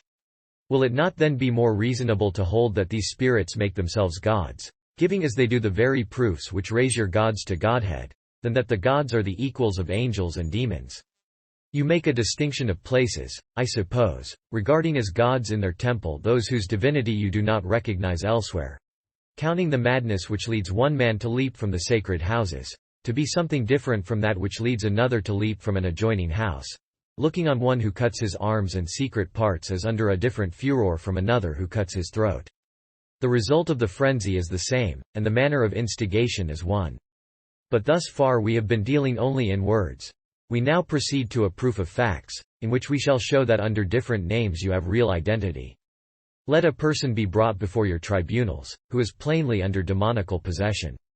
The wicked spirit, bidden to speak by a follower of Christ, will as readily make the truthful confession that he is a demon, as elsewhere he has falsely asserted that he is a god. Or, if you will, let there be produced one of the God-possessed, as they are supposed, who, inhaling at the altar, conceive divinity from the fumes, who are delivered of it by retching, who vent it forth in agonies of gasping. Let that same Virgin Calistus herself the rain promiser, let Aesculapius discoverer of medicines, ready to prolong the life of Socordius, and Tenacious, and Asclepiodotus, now in the last extremity, if they would not confess, in their fear of lying to a Christian, that they were demons, then and there shed the blood of that most impudent follower of Christ. What clearer than a work like that? What more trustworthy than such a proof? The simplicity of truth is thus set forth. Its own worth sustains it. No ground remains for the least suspicion. Do you say that it is done by magic, or some trick of that sort? You will not say anything of the sort, if you have been allowed the use of your ears and eyes. For what argument can you bring against a thing that is exhibited to the eye in its naked reality? If, on the one hand, they are really gods, why do they pretend to be demons? Is it from fear of us? In that case your divinity is put in subjection to Christians, and you surely can never ascribe deity to that which is under authority of man. Nay, if it adds aught to the disgrace of its very enemies. If, on the other hand, they are demons or angels, why, inconsistently with this, do they presume to set themselves forth as acting the part of gods? For as beings who put themselves out as gods would never willingly call themselves demons, if they were gods indeed, that they might not thereby in fact abdicate their dignity. So those whom you know to be no more than demons, would not dare to act as gods, if those whose names they take and use were really divine. For they would not dare to treat with disrespect the higher majesty of beings, whose displeasure they would feel was to be dreaded. So this divinity of yours is no divinity, for if it were, it would not be pretended to by demons, and it would not be denied by gods. But since on both sides there is a concurrent acknowledgement that they are not gods, gather from this that there is but a single race, I mean the race of demons, the real race in both cases. Let your search, then, now be after gods, for those whom you had imagined to be so you find to be spirits of evil. The truth is, as we have thus not only shown from our own gods that neither themselves nor any others have claims to deity, you may see at once who is really God, and whether that is he and he alone whom we Christians own, as also whether you are to believe in him, and worship him, after the manner of our Christian faith and discipline. But at once they will say, who is this Christ with his fables? Is he an ordinary man? Is he a sorcerer? Was his body stolen by his disciples from its tomb? Is he now in the realms below? Or is he not rather up in the heavens, thence about to come again, making the whole world shake, filling the earth with dread alarms, making all but Christians wail, as the power of God, and the Spirit of God, as the Word, the reason, the wisdom, and the Son of God? Mock as you like, but get the demons if you can to join you in your mocking. Let them deny that Christ is coming to judge every human soul which has existed from the world's beginning, clothing it again with the body it laid aside at death. Let them declare it, say, before your tribunal, that this work has been allotted to Minos and Rhadamanthus, as Plato and the poets agree. Let them put away from them at least the mark of ignominy and condemnation they disclaim being unclean spirits, which yet we must hold as indubitably proved by their relish for the blood and fumes and fetid carcasses of sacrificial animals, and even by the vile language of their ministers. Let them deny that, for their wickedness condemned already, they are kept for that very judgment day, with all their worshippers and their works. Why? All the authority and power we have over them is from our naming the name of Christ, and recalling to their memory the woes with which God threatens them at the hands of Christ as judge, and which they expect one day to overtake them. Fearing Christ in God, and God in Christ, they become subject to the servants of God in Christ. So at our touch and breathing, overwhelmed by the thought and realization of those judgment fires, they leave at our command the bodies they have entered, unwilling, and distressed, and before your very eyes put to an open shame. You believe them when they lie. Give credit to them, then, when they speak the truth about themselves. No one plays the liar to bring disgrace upon his own head, but for the sake of honor rather. You give a readier confidence to people making confessions against themselves, than denials in their own behalf. It has not been an unusual thing, accordingly, for those testimonies of your deities to convert men to Christianity. For in giving full belief to them, we are led to believe in Christ. Yes, your very gods kindle up faith in our scriptures, they build up the confidence of our hope. You do homage, as I know, to them also with the blood of Christians. On no account, then, would they lose those who are so useful and dutiful to them, anxious even to hold you fast, lest some day or other as Christians you might put them to the rout, if under the power of a follower of Christ, who desires to prove to you the truth, it were at all possible for them to lie. This whole confession of these beings, in which they declare that they are not gods, and in which they tell you that there is no God but one, the God whom we adore, is quite sufficient to clear us from the crime of treason, chiefly against the Roman religion. For if it is certain the gods have no existence, there is no religion in the case. If there is no religion, because there are no gods, we are assuredly not guilty of any offense against religion. Instead of that, the charge recoils on your own head. Worshipping a lie, you are really guilty of the crime you charge on us, not merely by refusing the true religion of the true God, but by going the further length of persecuting it. But now, granting that these objects of your worship are really gods, is it not generally held that there is one higher and more potent, as it were the world's chief ruler, endowed with absolute power and majesty? For the common way is to apportion deity, giving an imperial and supreme domination to one, while its offices are put into the hands of many, as Plato describes great Jupiter in the heavens, surrounded by an array at once of deities and demons. It behooves us, therefore, to show equal respect to the procurators, prefects, and governors of the divine empire. And yet how great a crime does he commit, who, with the object of gaining higher favor with the Caesar, transfers his endeavors and his hopes to another, and does not confess that the appellation of God as of emperor belongs only to the supreme head, when it is held a capital offense among us to call, or hear called, by the highest title any other than Caesar himself. Let one man worship God, another Jupiter. Let one lift suppliant hands to the heavens, another to the altar of Fides. Let one, if you choose to take this view of it, count in prayer the clouds, and another the ceiling panels.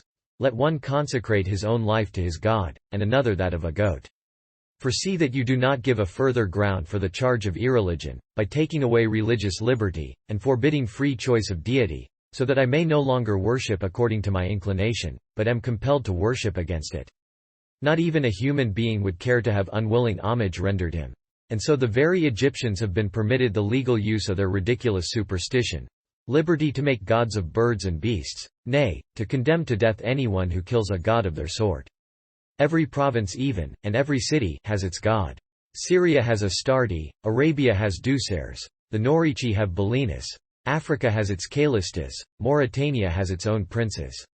I have spoken, I think, of Roman provinces, and yet I have not said their gods are Roman. For they are not worshipped at Rome any more than others who are ranked as deities over Italy itself by municipal consecration, such as Delventinus of Casinum, Visidianus of Narnia, Ancaria of Asculum, Nortia of Volsini, Valentia of Ocriculum, Hostia of Satrium, Father Curies of Felici, in honor of whom, too, Juno got her surname. In fact, we alone are prevented having a religion of our own. We give offense to the Romans, we are excluded from the rights and privileges of Romans, because we do not worship the gods of Rome. It is well that there is a God of all, whose we all are, whether we will or no. But with you liberty is given to worship any god but the true God, as though he were not rather the God all should worship, to whom all belong. I think I have offered sufficient proof upon the question of false and true divinity, having shown that the proof rests not merely on debate and argument, but on the witness of the very beings whom you believe are gods, so that the point needs no further handling. However, having been led thus naturally to speak of the Romans, I shall not avoid the controversy which is invited by the groundless assertion of those who maintain that, as a reward of their singular homage to religion, the Romans have been raised to such heights of power as to have become masters of the world, and that so certainly divine are the beings they worship, that those prosper beyond all others, who beyond all others honor them. This, forsooth, is the wages the gods have paid the Romans for their devotion. The progress of the empire is to be ascribed to Sterculus, the Mutunus, and Larentina. For I can hardly think that foreign gods would have been disposed to show more favor to an alien race than to their own, and given their own fatherland, in which they had their birth, grew up to manhood, became illustrious, and at last were buried, over to invaders from another shore. As for Cybele, if she set her affections on the city of Rome as sprung of the Trojan stock saved from the arms of Greece, she herself forsooth being of the same race, if she foresaw her transference to the avenging people by whom Greece the conqueror of Phrygia was to be subdued, let her look to it, in regard of her native country's conquest by Greece. Why, too, even in these days the Mater Magna has given a notable proof of her greatness which she has conferred as a boon upon the city. When, after the loss to the state of Marcus Aurelius at Sirmium, on the 16th before the calends of April, that most sacred high priest of hers was offering, a week after, impure libations of blood drawn from his own arms, and issuing his commands that the ordinary prayers should be made for the safety of the emperor already dead. O tardy messengers! O sleepy dispatches! Through whose fault Cybele had not an earlier knowledge of the imperial decease, that the Christians might have no occasion to ridicule a goddess so unworthy. Jupiter, again, would surely never have permitted his own Crete to fall at once before the Roman fasces, forgetful of that Idene cave and the Corybantian symbols, and the sweet odor of her who nursed him there. Would he not have exalted his own tomb above the entire capital, that the land which covered the ashes of Jove might rather be the mistress of the world? Would Juno have desired the destruction of the Punic city, beloved even to the neglect of Samos, and that by a nation of Aenidae? As to that I know, here were her arms. Here was her chariot. This kingdom, if the fates permit, the goddess tends and cherishes to be mistress of the nations. Jove's hapless wife and sister had no power to prevail against the fates. Jupiter himself is sustained by fate. And yet the Romans have never done such homage to the fates, which gave them Carthage against the purpose and the will of Juno, as to the abandoned harlot Larentina. It is undoubted that not a few of your gods have reigned on earth as kings. If, then, they now possess the power of bestowing empire, when they were kings themselves, from whence had they received their kingly honors? Whom did Jupiter and Saturn worship? A Sterculus, I suppose. But did the Romans, along with the native-born inhabitants, afterwards adore also some who were never kings? In that case, however, they were under the reign of others, who did not yet bow down to them, as not yet raised to Godhead. It belongs to others, then, to make gift of kingdoms, since there were kings before these gods had their names on the roll of divinities. But how utterly foolish it is to attribute the greatness of the Roman name to religious merits, since it was after Rome became an empire, or call it still a kingdom, that the religion she professes made its chief progress. Is it the case now? Has its religion been the source of the prosperity of Rome? Though Numa set a-going an eagerness after superstitious observances, yet religion among the Romans was not yet a matter of images or temples. It was frugal in its ways, its rites were simple, and there were no capitals struggling to the heavens, but the altars were off-hand ones of turf, and the sacred vessels were yet of Samian earthenware, and from these the odors rose, and no likeness of God was to be seen. For at that time the skill of the Greeks and Tuscans in image-making had not yet overrun the city with the products of their art. The Romans, therefore, were not distinguished for their devotion to the gods before they attained to greatness, and so their greatness was not the result of their religion. Indeed, how could religion make a people great who have owed their greatness to their irreligion? For, if I am not mistaken, kingdoms and empires are acquired by wars, and are extended by victories. More than that, you cannot have wars and victories without the taking, and often the destruction, of cities. That is a thing in which the gods have their share of calamity. Houses and temples suffer alike. There is indiscriminate slaughter of priests and citizens. The hand of rapine is laid equally upon sacred and uncommon treasure. Thus the sacrileges of the Romans are as numerous as their trophies. They boast as many triumphs over the gods as over the nations. As many spoils of battle they have still, as there remain images of captive deities. And the poor gods submit to be adored by their enemies, and they ordain a limitable empire to those whose injuries rather than their simulated homage should have had retribution at their hands. But divinities unconscious are with impunity dishonored, just as in vain they are adored.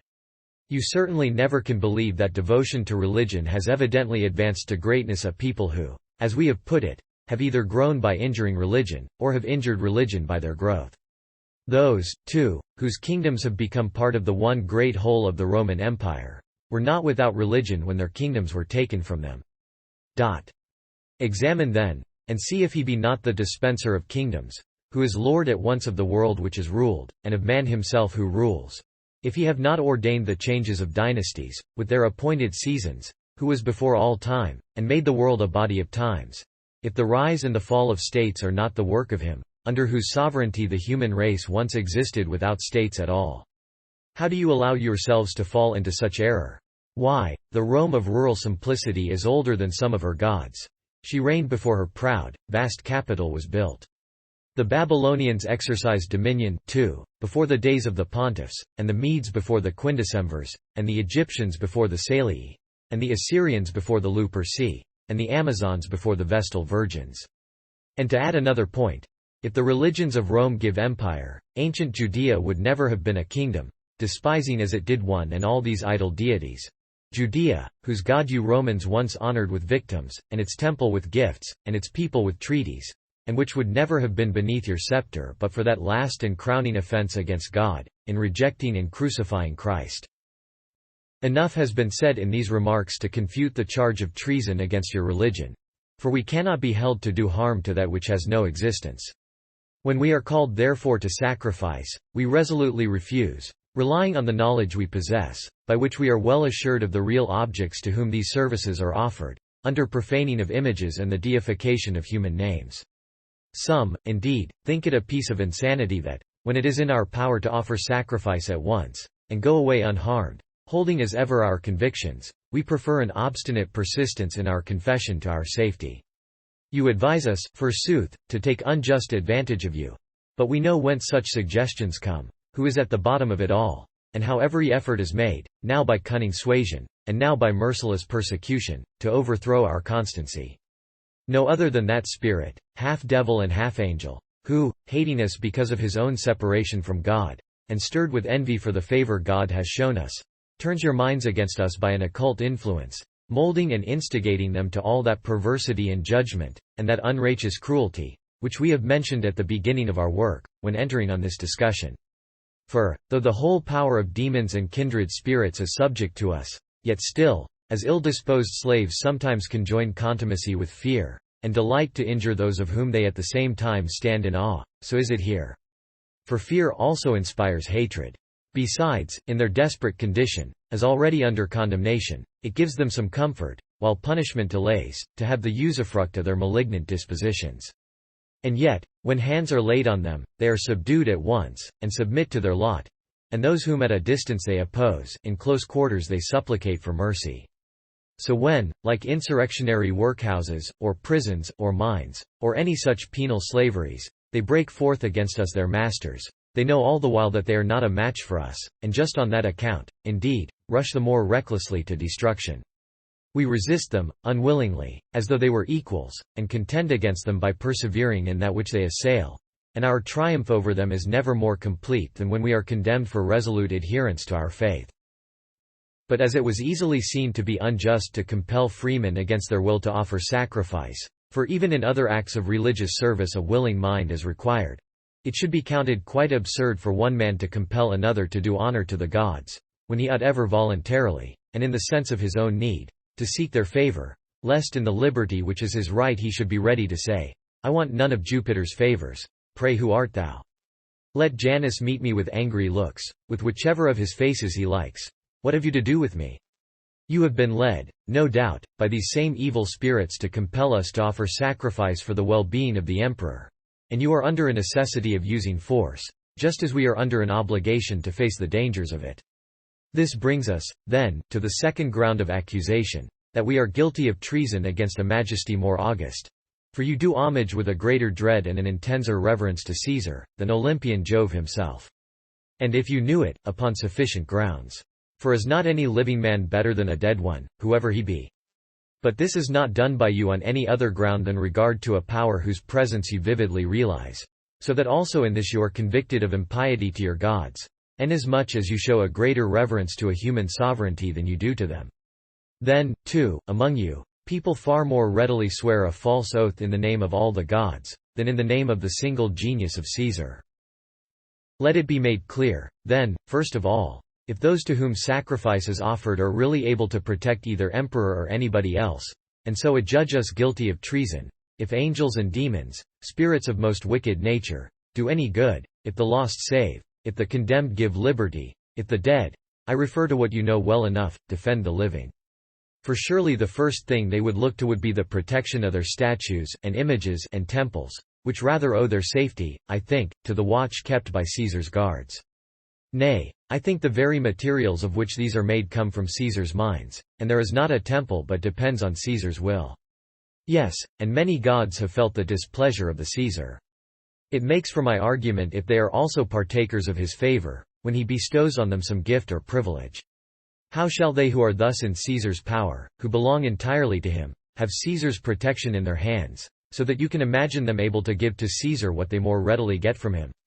This, then, is the ground on which we are charged with treason against the imperial majesty, to wit, that we do not put the emperors under their own possessions, that we do not offer a mere mock service on their behalf, as not believing their safety rests in leaden hands.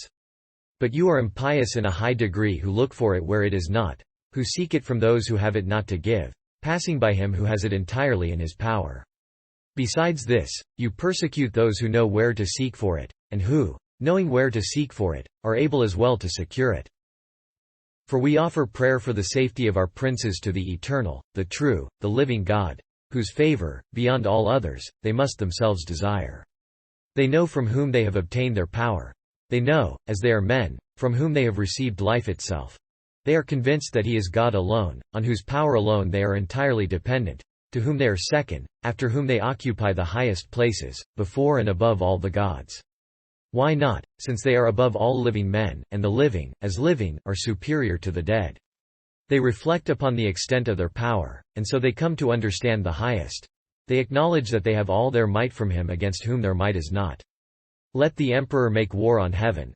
Let him lead heaven captive in his triumph. Let him put guards on heaven. Let him impose taxes on heaven. He cannot. Just because he is less than heaven, he is great. For he himself is his to whom heaven and every creature appertains. He gets his scepter where he first got his humanity, his power where he got the breath of life. Thither we lift our eyes, with hands outstretched, because free from sin, with head uncovered, for we have nothing whereof to be ashamed. Finally, without a monitor, because it is from the heart we supplicate. Without ceasing, for all our emperors we offer prayer. We pray for life prolonged, for security to the empire, for protection to the imperial house, for brave armies, a faithful senate, a virtuous people, the world at rest, whatever, as man or Caesar, an emperor would wish. These things I cannot ask from any but the God from whom I know I shall obtain them, both because he alone bestows them and because I have claims upon him for their gift, as being a servant of his, rendering homage to him alone, persecuted for his doctrine, offering to him, at his own requirement, that costly and noble sacrifice of prayer dispatched from the chaste body, an unstained soul, a sanctified spirit, not the few grains of incense a farthing buys, tears of an Arabian tree, not a few drops of wine, not the blood of some worthless ox to which death is a relief, and, in addition to other offensive things, a polluted conscience, so that one wonders, when your victims are examined by these vile priests, why the examination is not rather of the sacrificers than the sacrifices. With our hands thus stretched out and up to God, rend us with your iron claws, hang us up on crosses, wrap us in flames, take our heads from us with the sword, let loose the wild beasts on us. The very attitude of a Christian praying is one of preparation for all punishment. Let this, good rulers, be your work. Wring from us the soul, beseeching God on the emperor's behalf. Upon the truth of God, and devotion to his name, put the brand of crime. But we merely, you say, flatter the emperor, and feign these prayers of ours to escape persecution. Thank you for your mistake, for you give us the opportunity of proving our allegations. Do you, then, who think that we care nothing for the welfare of Caesar, look into God's revelations, examine our sacred books, which we do not keep in hiding, and which many accidents put into the hands of those who are not of us. Learn from them that a large benevolence is enjoined upon us, even so far as to supplicate God for our enemies, and to beseech blessings on our persecutors. Who, then, are greater enemies and persecutors of Christians, than the very parties with treason against whom we are charged? Nay, even in terms, and most clearly, the Scripture says, "Pray for kings, and rulers, and powers, that all may be peace with you." For when there is disturbance in the empire, if the commotion is felt by its other members, surely we too, though we are not thought to be given to disorder, are to be found in some place or other which the calamity affects. There is also another and a greater necessity for our offering prayer in behalf of the emperors, nay, for the complete stability of the empire, and for Roman interests in general. For we know that a mighty shock impending over the whole earth, in fact, the very end of all things threatening dreadful woes, is only retarded by the continued existence of the Roman Empire. We have no desire, then, to be overtaken by these dire events, and in praying that their coming may be delayed, we are lending our aid to Rome's duration. More than this, though we decline to swear by the genii of the Caesars, we swear by their safety, which is worth far more than all your genii. Are you ignorant that these genii are called demons, and thence the diminutive name, daemonia, is applied to them? We respect in the emperors the ordinance of God, who has set them over the nations. We know that there is that in them which God has willed, and to what God has willed we desire all safety, and we count an oath by it a great oath. But as for demons, that is, your genii, we have been in the habit of exercising them, not of swearing by them, and thereby conferring on them divine honor. But why dwell longer on the reverence and sacred respect of Christians to the emperor, whom we cannot but look up to as called by our Lord to his office? So that on valid grounds I might say Caesar is more ours than yours, for our God has appointed him. Therefore, as having this propriety in him, I do more than you for his welfare, not merely because I ask it of him who can give it, or because I ask it as one who deserves to get it, but also because, in keeping the majesty of Caesar within due limits, and putting it under the Most High, and making it less than divine, I commend him the more to the favor of deity, to whom I make him alone inferior. But I place him in subjection to one I regard as more glorious than himself. Never will I call the emperor God, and that either because it is not in me to be guilty of falsehood, or that I dare not turn him into ridicule, or that not even himself will desire to have that high name applied to him. If he is but a man, it is his interest as man to give God his higher place. Let him think it enough to bear the name of emperor. That, too, is a great name of God's giving. To call him God, is to rob him of his title. If he is not a man, emperor he cannot be. Even when, amid the honors of a triumph, he sits on that lofty chariot, he is reminded that he is only human. A voice at his back keeps whispering in his ear, "Look behind thee, remember thou art but a man." And it only adds to his exultation, that he shines with a glory so surpassing as to require an admonitory reference to his condition. It adds to his greatness that he needs such a reminiscence, lest he should think himself divine. Augustus, the founder of the empire, would not even have the title Lord, for that, too, is a name of deity. For my part, I am willing to give the emperor this designation, but in the common acceptation of the word, and when I am not forced to call him Lord as in God's place. But my relation to him is one of freedom, for I have but one true Lord, the God omnipotent and eternal, who is Lord of the emperor as well. How can he, who is truly father of his country, be its Lord? The name of piety is more grateful than the name of power, so the heads of families are called fathers rather than lords. Far less should the emperor have the name of God. We can only profess our belief that he is that by the most unworthy, nay, a fatal flattery. It is just as if, having an emperor, you call another by the name, in which case will you not give great and unappeasable offense to him who actually reigns? An offense he, too, needs to fear on whom you have bestowed the title. Give all reverence to God, if you wish him to be propitious to the emperor. Give up all worship of, and belief in, any other being as divine. Cease also to give the sacred name to him who has need of God himself. If such adulation is not ashamed of its lie, in addressing a man as divine, let it have some dread at least of the evil omen which it bears. It is the invocation of a curse, to give Caesar the name of God before his apotheosis. This is the reason, then, why Christians are counted public enemies. That they pay no vain, nor false, nor foolish honors to the emperor. That, as men believing in the true religion, they prefer to celebrate their festal days with a good conscience, instead of with the common wantonness. It is, forsooth, a notable homage to bring fires and couches out before the public, to have feasting from street to street, to turn the city into one great tavern, to make mud with wine, to run in troops to acts of violence, to deeds of shamelessness, to lust allurements. What is public joy manifested by public disgrace? Do things unseemly at other times beseem the festal days of princes? Do they who observe the rules of virtue out of reverence for Caesar, for his sake turn aside from them? Shall piety be a license to immoral deeds, and shall religion be regarded as affording the occasion for all riotous extravagance? Poor we, worthy of all condemnation. For why do we keep the votive days and high rejoicings in honor of the Caesars with chastity, sobriety, and virtue? Why, on the day of gladness, do we neither cover our doorposts with laurels, nor intrude upon the day with lamps? It is a proper thing, at the call of a public festivity, to dress your house up like some new brothel. However, in the matter of this homage to a lesser majesty, in reference to which we are accused of a lower sacrilege, because we do not celebrate along with you the holidays of the Caesars in a manner forbidden alike by modesty, decency, and purity, in truth they have been established rather as affording opportunities for licentiousness than from any worthy motive. In this matter I am anxious to point out how faithful and true you are, lest perchance here also those who will not have us counted Romans, but enemies of Rome's chief rulers, be found themselves worse than we wicked Christians. I appeal to the inhabitants of Rome themselves, to the native population of the Seven Hills. Does that Roman vernacular of theirs ever spare a Caesar? The Tiber and the wild beast schools bear witness. Say now if nature had covered our hearts with a transparent substance through which the light could pass, whose hearts, all graven over, would not betray the scene of another and another Caesar presiding at the distribution of a largesse? And this at the very time they are shouting, "May Jupiter take years from us, and with them lengthen like to you," words as foreign to the lips of a Christian as it is out of keeping with his character to desire a change of emperor. But this is the rabble, you say. Yet, as the rabble, they still are Romans, and none more frequently than they demand the death of Christians.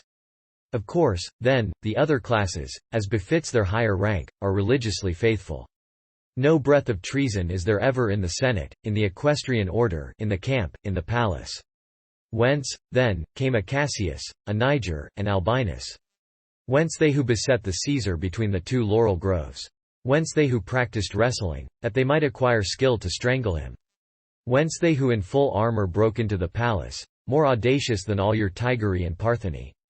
If I mistake not, they were Romans, that is, they were not Christians.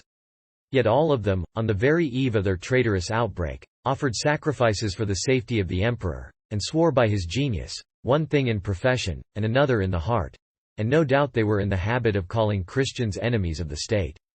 Yes, and persons who are now daily brought to light as confederates or approvers of these crimes and treasons, the still remnant gleanings after a vintage of traitors, with what verdant and branching laurels they clad their doorposts, with what lofty and brilliant lamps they smoked their porches, with what most exquisite and gaudy couches they divided the forum among themselves. Not that they might celebrate public rejoicings, but that they might get a foretaste of their own votive seasons in partaking of the festivities of another, and inaugurate the model and image of their hope, changing in their minds the emperor's name. The same homage is paid, dutifully too, by those who consult astrologers and soothsayers and augurs and magicians about the life of the Caesars, arts which, as made known by the angels who sinned, and forbidden by God, Christians do not even make use of in their own affairs. But who has any occasion to inquire about the life of the emperor, if he have not some wish or thought against it, or some hopes and expectations after it? For consultations of this sort have not the same motive in the case of friends as in the case of sovereigns. The anxiety of a kinsman is something very different from that of a subject. If it is the fact that men bearing the name of Romans are found to be enemies of Rome, why are we, on the ground that we are regarded as enemies, denied the name of Romans? We may be at once Romans and foes of Rome, when men passing for Romans are discovered to be enemies of their country. So the affection and fealty and reverence due to the emperors do not consist in such tokens of homage as these, which even hostility may be zealous in performing, chiefly as a cloak to its purposes, but in those ways which deity as certainly enjoins on us, as they are held to be necessary in the case of all men as well as emperors. Deeds of true heart-goodness are not due by us to emperors alone. We never do good with respect of persons, for in our own interest we conduct ourselves as those who take no payment either of praise or premium from man, but from God, who both requires and remunerates an impartial benevolence. We are the same to emperors as to our ordinary neighbors. For we are equally forbidden to wish ill, to do ill, to speak ill, to think ill of all men. The thing we must not do to an emperor, we must not do to anyone else. What we would not do to anybody, a fortiori, perhaps we should not do to him whom God has been pleased so highly to exalt. If we are enjoined, then, to love our enemies, as I have remarked above, whom have we to hate? If injured, we are forbidden to retaliate, lest we become as bad ourselves. Who can suffer injury at our hands? In regard to this, recall your own experiences. How often you inflict gross cruelties on Christians, partly because it is your own inclination, and partly in obedience to the laws. How often, too, the hostile mob, paying no regard to you, takes the law into its own hand, and assails us with stones and flames. With the very frenzy of the Bacchanals, they do not even spare the Christian dead, but tear them, now sadly changed, no longer entire, from the rest of the tomb, from the asylum we might say of death, cutting them in pieces, rending them asunder. Yet, banded together as we are, ever so ready to sacrifice our lives, what single case of revenge for injury are you able to point to, though, if it were held right among us to repay evil by evil, a single knight with a torch or two could achieve an ample vengeance. But away with the idea of a sect divine avenging itself by human fires, or shrinking from the sufferings in which it is tried. If we desired, indeed, to act the part of open enemies, not merely of secret avengers, would there be any lacking in strength, whether of numbers or resources? The Moors, the Marcomanni, the Parthians themselves, or any single people, however great, inhabiting a distinct territory, and confined within its own boundaries, surpasses, forsooth, in numbers, one spread over all the world.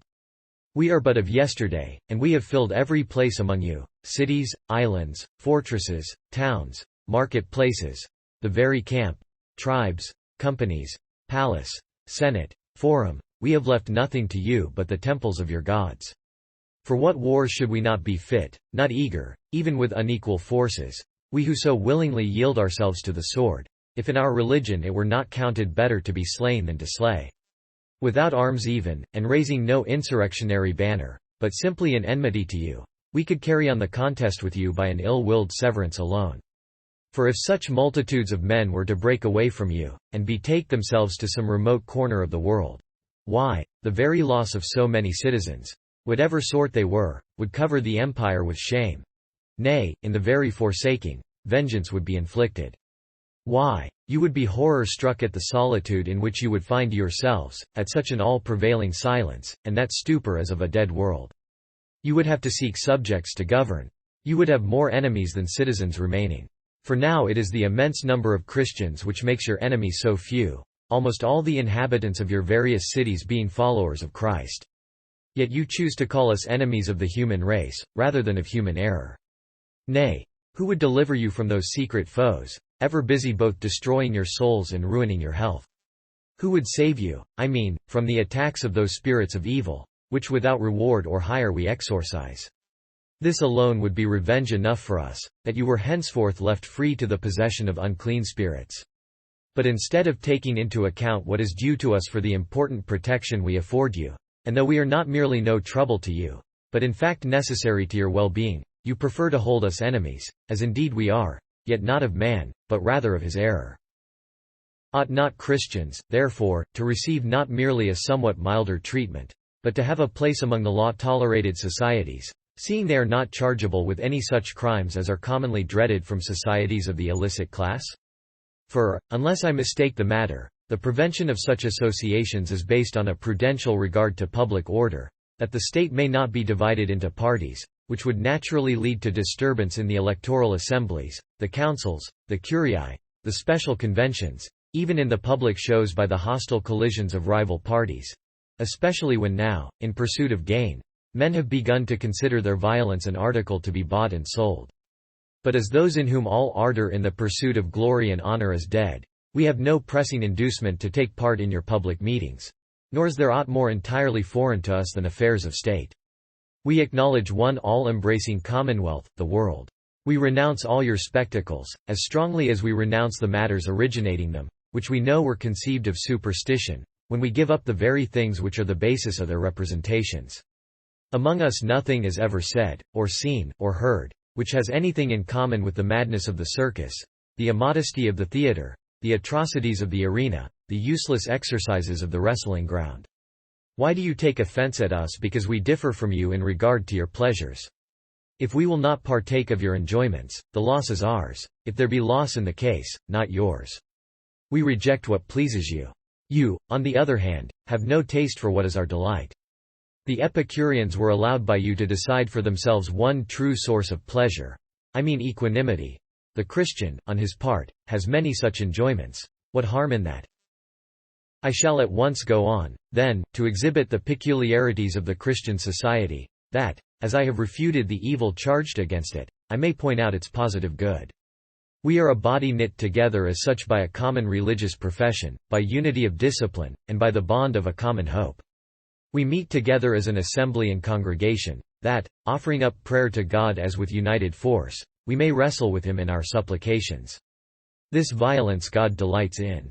We pray, too, for the emperors, for their ministers and for all in authority, for the welfare of the world, for the prevalence of peace, for the delay of the final consummation. We assemble to read our sacred writings, if any peculiarity of the times makes either forewarning or reminiscence needful. However it be in that respect, with the sacred words we nourish our faith, we animate our hope, we make our confidence more steadfast, and no less by inculcations of God's precepts we confirm good habits. In the same place also exhortations are made, rebukes and sacred censures are administered. For with a great gravity is the work of judging carried on among us, as befits those who feel assured that they are in the sight of God. And you have the most notable example of judgment to come when anyone has sinned so grievously as to require his severance from us in prayer, in the congregation and in all sacred intercourse. The tried men of our elders preside over us, obtaining that honor not by purchase, but by established character. There is no buying and selling of any sort in the things of God. Though we have our treasure chest, it is not made up of purchase money, as of a religion that has its price. On the monthly day, if he likes, each puts in a small donation. But only if it be his pleasure, and only if he be able, for there is no compulsion. All is voluntary. These gifts are, as it were, piety's deposit fund. For they are not taken thence and spent on feasts, and drinking bouts, and eating houses, but to support and bury poor people, to supply the wants of boys and girls destitute of means and parents, and of old persons confined now to the house. Such, too, as have suffered shipwreck. And if there happen to be any in the mines, or banished to the islands, or shut up in the prisons, for nothing but their fidelity to the cause of God's Church, they become the nurslings of their confession. But it is mainly the deeds of a love so noble that lead many to put a brand upon us. See, they say, how they love one another, for themselves are animated by mutual hatred. How they are ready even to die for one another, for they themselves will sooner put to death. And they are wroth with us, too, because we call each other brethren, for no other reason, as I think, than because among themselves names of consanguinity are assumed in mere pretense of affection. But we are your brethren as well, by the law of our common mother nature, though you are hardly men, because brothers so unkind. At the same time, how much more fittingly they are called and counted brothers who have been led to the knowledge of God as their common Father, who have drunk in one spirit of holiness, who from the same womb of a common ignorance have agonized into the same light of truth. But on this very account, perhaps, we are regarded as having less claim to be held true brothers, that no tragedy makes a noise about our brotherhood, or that the family possessions, which generally destroy brotherhood among you, create fraternal bonds among us. One in mind and soul, we do not hesitate to share our earthly goods with one another. All things are common among us but our wives. We give up our community where it is practiced alone by others, who not only take possession of the wives of their friends, but most tolerantly also accommodate their friends with theirs, following the example, I believe, of those wise men of ancient times, the Greek Socrates and the Roman Cato, who shared with their friends the wives whom they had married, it seems for the sake of progeny both to themselves and to others. Whether in this acting against their partner's wishes, I am not able to say. Why should they have any care over their chastity, when their husbands so readily bestowed it away? O noble example of Attic wisdom, of Roman gravity, the philosopher and the censor plain pimps! What wonder if that great love of Christians towards one another is desecrated by you? For you abuse also our humble feasts, on the ground that they are extravagant as well as infamously wicked. To us, it seems, applies the saying of Diogenes, the people of Megara feast as though they were going to die on the morrow. They build as though they were never to die. But one sees more readily the mote in another's eye than the beam in his own. Why, the very air is soured with the irritations of so many tribes, and Curii, and Decurii Salii cannot have their feast without going into debt. You must get the accountants to tell you what the tents of Hercules and the sacrificial banquets cost. The choicest cook is appointed for the Apatoria, the Dionysia, the Attic mysteries. The smoke from the banquet of Serapis will call out the firemen. Yet about the modest supper room of the Christians alone a great ado is made. Our feast explains itself by its name. The Greeks call it agape, i.e., affection. Whatever it costs, our outlay in the name of piety is gain, since with the good things of the feast we benefit the needy. Not as it is with you. Do parasites aspire to the glory of satisfying their licentious propensities, selling themselves for a belly feast to all disgraceful treatment? But as it is with God himself, a peculiar respect is shown to the lowly. If the object of our feast be good, in the light of that consider its further regulations. As it is an act of religious service, it permits no vileness or immodesty. The participants, before reclining, taste first of prayer to God. As much as eaten as satisfies the cravings of hunger, as much as drunk as befits the chaste. They say it is enough, as those who remember that even during the night they have to worship God. They talk as those who know that the Lord is one of their auditors. After manual ablution, and the bringing in of lights, each is asked to stand forth and sing, as he can, a hymn to God, either one from the Holy Scriptures or one of his own composing, a proof of the measure of our drinking. As the feast commenced with prayer, so with prayer it is closed. We go from it, not like troops of mischief doers, nor bands of vagabonds, nor to break out into licentious acts, but to have as much care of our modesty and chastity as if we had been at a school of virtue rather than a banquet. Give the congregation of the Christians its due, and hold it unlawful, if it is like assemblies of the illicit sort, by all means let it be condemned, if any complaint can be validly laid against it, such as lies against secret factions. But who has ever suffered harm from our assemblies? We are in our congregations just what we are when separated from each other. We are as a community while we are individuals. We injure nobody, we trouble nobody. When the upright, when the virtuous meet together, when the pious, when the pure assemble in congregation, you ought not to call that a faction, but a curia, i.e., the court of God. On the contrary, they deserve the name of faction who conspire to bring odium on good men and virtuous, who cry out against innocent blood, offering as the justification of their enmity the baseless plea that they think the Christians the cause of every public disaster, of every affliction with which the people are visited. If the Tiber rises as high as the city walls, if the Nile does not send its waters up over the fields, if the heavens give no rain, if there is an earthquake, if there is famine or pestilence, straightway the cry is, away with the Christians to the lion. What? Shall you give such multitudes to a single beast? Pray, tell me how many calamities befell the world and particular cities before Tiberius reigned, before the coming, that is, of Christ? We read of the islands of Hera, and Anaph, and Delos, and Rhodes, and Cos, with many thousands of human beings, having been swallowed up. Plato informs us that a region larger than Asia or Africa was seized by the Atlantic Ocean. An earthquake, too, drank up the Corinthian Sea, and the force of the waves cut off a part of Lucania, whence it obtained the name of Sicily. These things surely could not have taken place without the inhabitants suffering by them. But where? I do not say were Christians, those despisers of your gods, but where were your gods themselves in those days, when the flood poured its destroying waters over all the world, or, as Plato thought, merely the level portion of it? For that they are of later date than that calamity, the very cities in which they were born and died, nay, which they founded, bear ample testimony. for the cities could have no existence at this day unless as belonging to postdiluvian times. Palestine had not yet received from Egypt its Jewish swarm of emigrants, nor had the race from which Christians sprung yet settled down there, when its neighbors Sodom and Gomorrah were consumed by fire from heaven. The country yet smells of that conflagration. And if there are apples there upon the trees, it is only a promise to the eye they give. You but touch them, and they turn to ashes.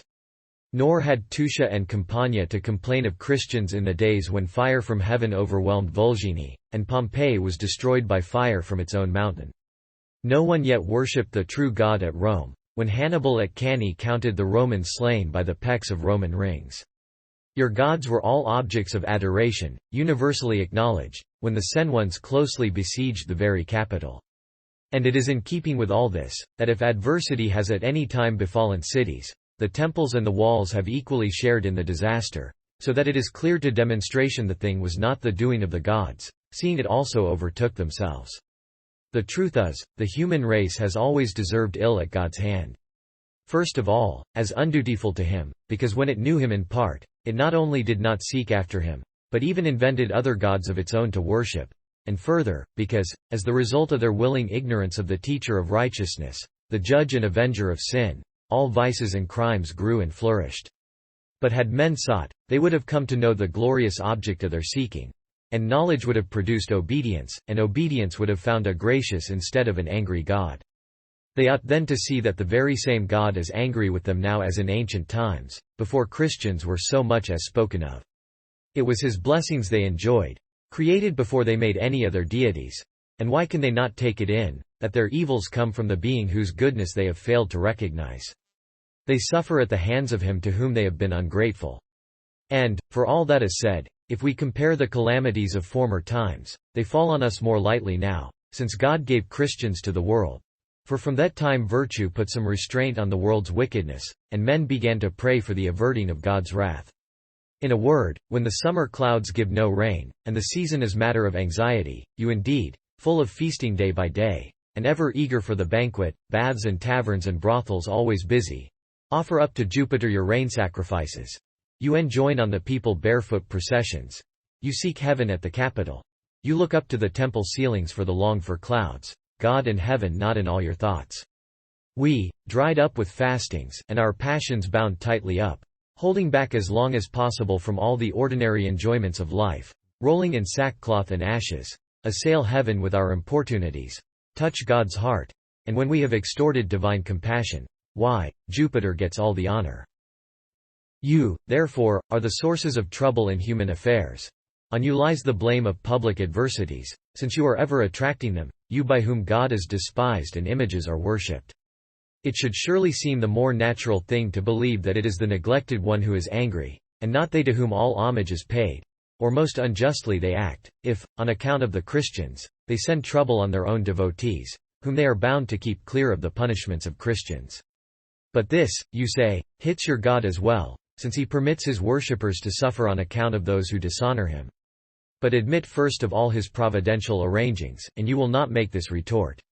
For he who once for all appointed an eternal judgment at the world's close, does not precipitate the separation, which is essential to judgment, before the end.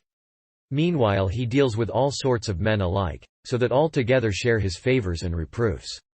His will is, that outcasts and elect should have adversities and prosperities in common, that we should have all the same experience of his goodness and severity. Having learned these things from his own lips, we love his goodness, we fear his wrath, while both by you are treated with contempt. And hence the sufferings of life, so far as it is our lot to be overtaken by them, are in our case gracious admonitions, while in yours they are divine punishments. We indeed are not the least put about. For, first, only one thing in this life greatly concerns us, and that is, to get quickly out of it. And next, if any adversity befalls us, it is laid to the door of your transgressions. Nay, though we are likewise involved in troubles because of our close connection with you, we are rather glad of it, because we recognize in it divine foretellings, which, in fact, go to confirm the confidence and faith of our hope. But if all the evils you endure are inflicted on you by the gods you worship out of spite to us, why do you continue to pay homage to beings so ungrateful and unjust? Who, instead of being angry with you, should rather have been aiding and abetting you by persecuting Christians, keeping you clear of their sufferings? But we are called to account as harm-doers on another ground, and are accused of being useless in the affairs of life.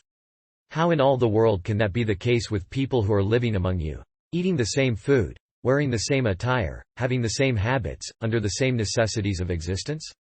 We are not Indian Brahmins or gymnosophists, who dwell in woods and exile themselves from ordinary human life. We do not forget the debt of gratitude we owe to God, our Lord and Creator. We reject no creature of His hands, though certainly we exercise restraint upon ourselves, lest of any gift of His we make an immoderate or sinful use.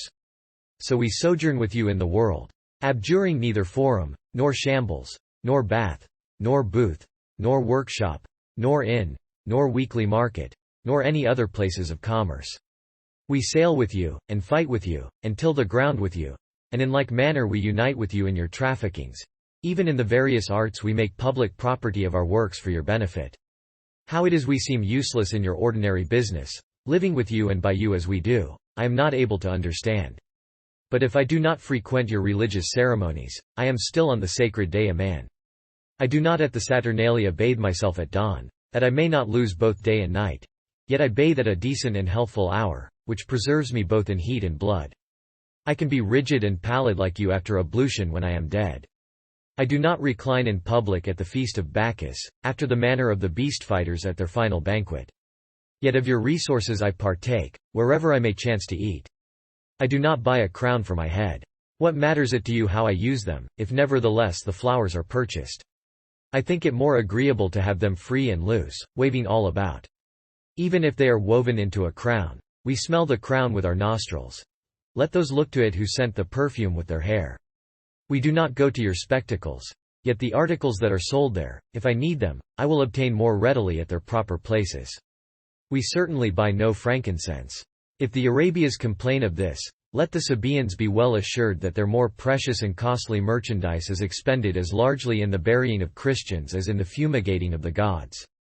At any rate, you say, the temple revenues are every day falling off. How few now throw in a contribution. In truth, we are not able to give alms both to your human and your heavenly mendicants. Nor do we think that we are required to give any but to those who ask for it. Let Jupiter then hold out his hand and get, for our compassion spends more in the streets than yours does in the temples. But your other taxes will acknowledge a debt of gratitude to Christians. For in the faithfulness which keeps us from fraud upon a brother, we make conscience of paying all their dues. So that, by ascertaining how much is lost by fraud and falsehood in the census declarations, the calculation may easily be made. It would be seen that the ground of complaint in one department of revenue is compensated by the advantage which others derive. I will confess, however, without hesitation, that there are some who in a sense may complain of Christians that they are a sterile race. As, for instance, pimps, and panders, and bath suppliers, assassins, and poisoners, and sorcerers, soothsayers, too, diviners, and astrologers. But it is a noble fruit of Christians, that they have no fruits for such as these. And yet, whatever loss your interests suffer from the religion we profess, the protection you have from us makes amply up for it. What value do you set on persons? I do not here urge who deliver you from demons. I do not urge who for your sakes present prayers before the throne of the true God. For perhaps you have no belief in that, but from whom you can have nothing to fear. Yes, and no one considers what the loss is to the common weal, a loss as great as it is real. No one estimates the injury entailed upon the state. When, men of virtue as we are put to death in such numbers, when so many of the truly good suffer the last penalty. And here we call your own acts to witness, you who are daily presiding at the trials of prisoners, and passing sentence upon crimes. Well, in your long lists of those accused of many and various atrocities, has any assassin, any cutpurse, any man guilty of sacrilege, or seduction, or stealing bathers' clothes, his name entered as being a Christian too? Or when Christians are brought before you on the mere ground of their name, is there ever found among them an ill-doer of the sort? It is always with your folk the prison is steaming, the mines are sighing, the wild beasts are fed. It is from you the exhibitors of gladiatorial shows always get their herds of criminals to feed up for the occasion. You find no Christian there, except simply as being such. Or if one is there as something else, a Christian he is no longer. We, then, alone are without crime. Is there aught wonderful in that, if it be a very necessity with us? For a necessity indeed it is. taught of God himself what goodness is, we have both a perfect knowledge of it as revealed to us by a perfect Master, and faithfully we do his will, as enjoined on us by a judge we dare not despise. But your ideas of virtue you have got from mere human opinion. On human authority, too, its obligation rests. Hence your system of practical morality is deficient, both in the fullness and authority requisite to produce a life of real virtue. Man's wisdom to point out what is good, is no greater than his authority to exact the keeping of it. The one is as easily deceived as the other is despised. And so, which is the ampler rule, to say, Thou shalt not kill, or to teach, Be not even angry? Which is more perfect, to forbid adultery, or to restrain from even a single lustful look? Which indicates the higher intelligence, interdicting evil doing, or evil speaking? Which is more thorough, not allowing an injury, or not even suffering an injury done to you to be repaid? Though withal you know that these very laws also of yours, which seem to lead to virtue, have been borrowed from the law of God as the ancient model. Of the age of Moses we have already spoken. But what is the real authority of human laws, when it is in man's power both to evade them, by generally managing to hide himself out of sight in his crimes, and to despise them sometimes, if inclination or necessity leads him to offend? Think of these things, too, in the light of the brevity of any punishment you can inflict, never to last longer than till death. On this ground Epicurus makes light of all suffering and pain, maintaining that if it is small, it is contemptible, and if it is great, it is not long continued. No doubt about it, we, who receive our awards under the judgment of an all-seeing God, and who look forward to eternal punishment from him for sin, we alone make real effort to attain a blameless life, under the influence of our ampler knowledge, the impossibility of concealment, and the greatness of the threatened torment, not merely long enduring but everlasting, fearing him, whom he too should fear who the fearing judges, even God, I mean, and not the proconsul. We have sufficiently met, as I think, the accusation of the various crimes on the ground of which these fierce demands are made for Christian blood. We have made a full exhibition of our case, and we have shown you how we are able to prove that our statement is correct, from the trustworthiness, I mean, and antiquity of our sacred writings, and from the confession likewise of the powers of spiritual wickedness themselves. Who will venture to undertake our refutation? Not with skill of words, but, as we have managed our demonstration, on the basis of reality? But while the truth we hold is made clear to all, unbelief meanwhile, at the very time it is convinced of the worth of Christianity, which has now become well known for its benefits as well as from the intercourse of life, takes up the notion that it is not really a thing divine, but rather a kind of philosophy. These are the very things, it says, the philosophers counsel and profess: innocence, justice, patience, sobriety, chastity. Why, then, are we not permitted an equal liberty and impunity for our doctrines as they have, with whom, in respect of what we teach, we are compared? Or why are not they, as so like us, not pressed to the same offices, for declining which our lives are imperiled? For who compels a philosopher to sacrifice or take an oath, or put out useless lamps at midday? Nay, they openly overthrow your gods, and in their writings they attack your superstitions, and you applaud them for it. Many of them even, with your countenance, bark out against your rulers, and are rewarded with statues and salaries, instead of being given to the wild beasts. And very right it should be so. For they are called philosophers, not Christians. This name of philosopher has no power to put demons to the rout. Why are they not able to do that too? Since philosophers count demons inferior to gods. Socrates used to say, if the demon grant permission. Yet he, too, though in denying the existence of your divinities he had a glimpse of the truth, at his dying ordered a cock to be sacrificed to Aesculapius, I believe in honor of his father, for Apollo pronounced Socrates the wisest of men. Thoughtless Apollo, testifying to the wisdom of the man who denied the existence of his race. In proportion to the enmity the truth awakens, you give offense by faithfully standing by it. But the man who corrupts and makes a mere pretense of it precisely on this ground gains favor with its persecutors. The truth which philosophers, these mockers and corrupters of it, with hostile ends merely affect to hold, and in doing so deprave, caring for naught but glory, Christians both intensely and intimately long for and maintain in its integrity, as those who have a real concern about their salvation. So that we are like each other neither in our knowledge nor our ways, as you imagine.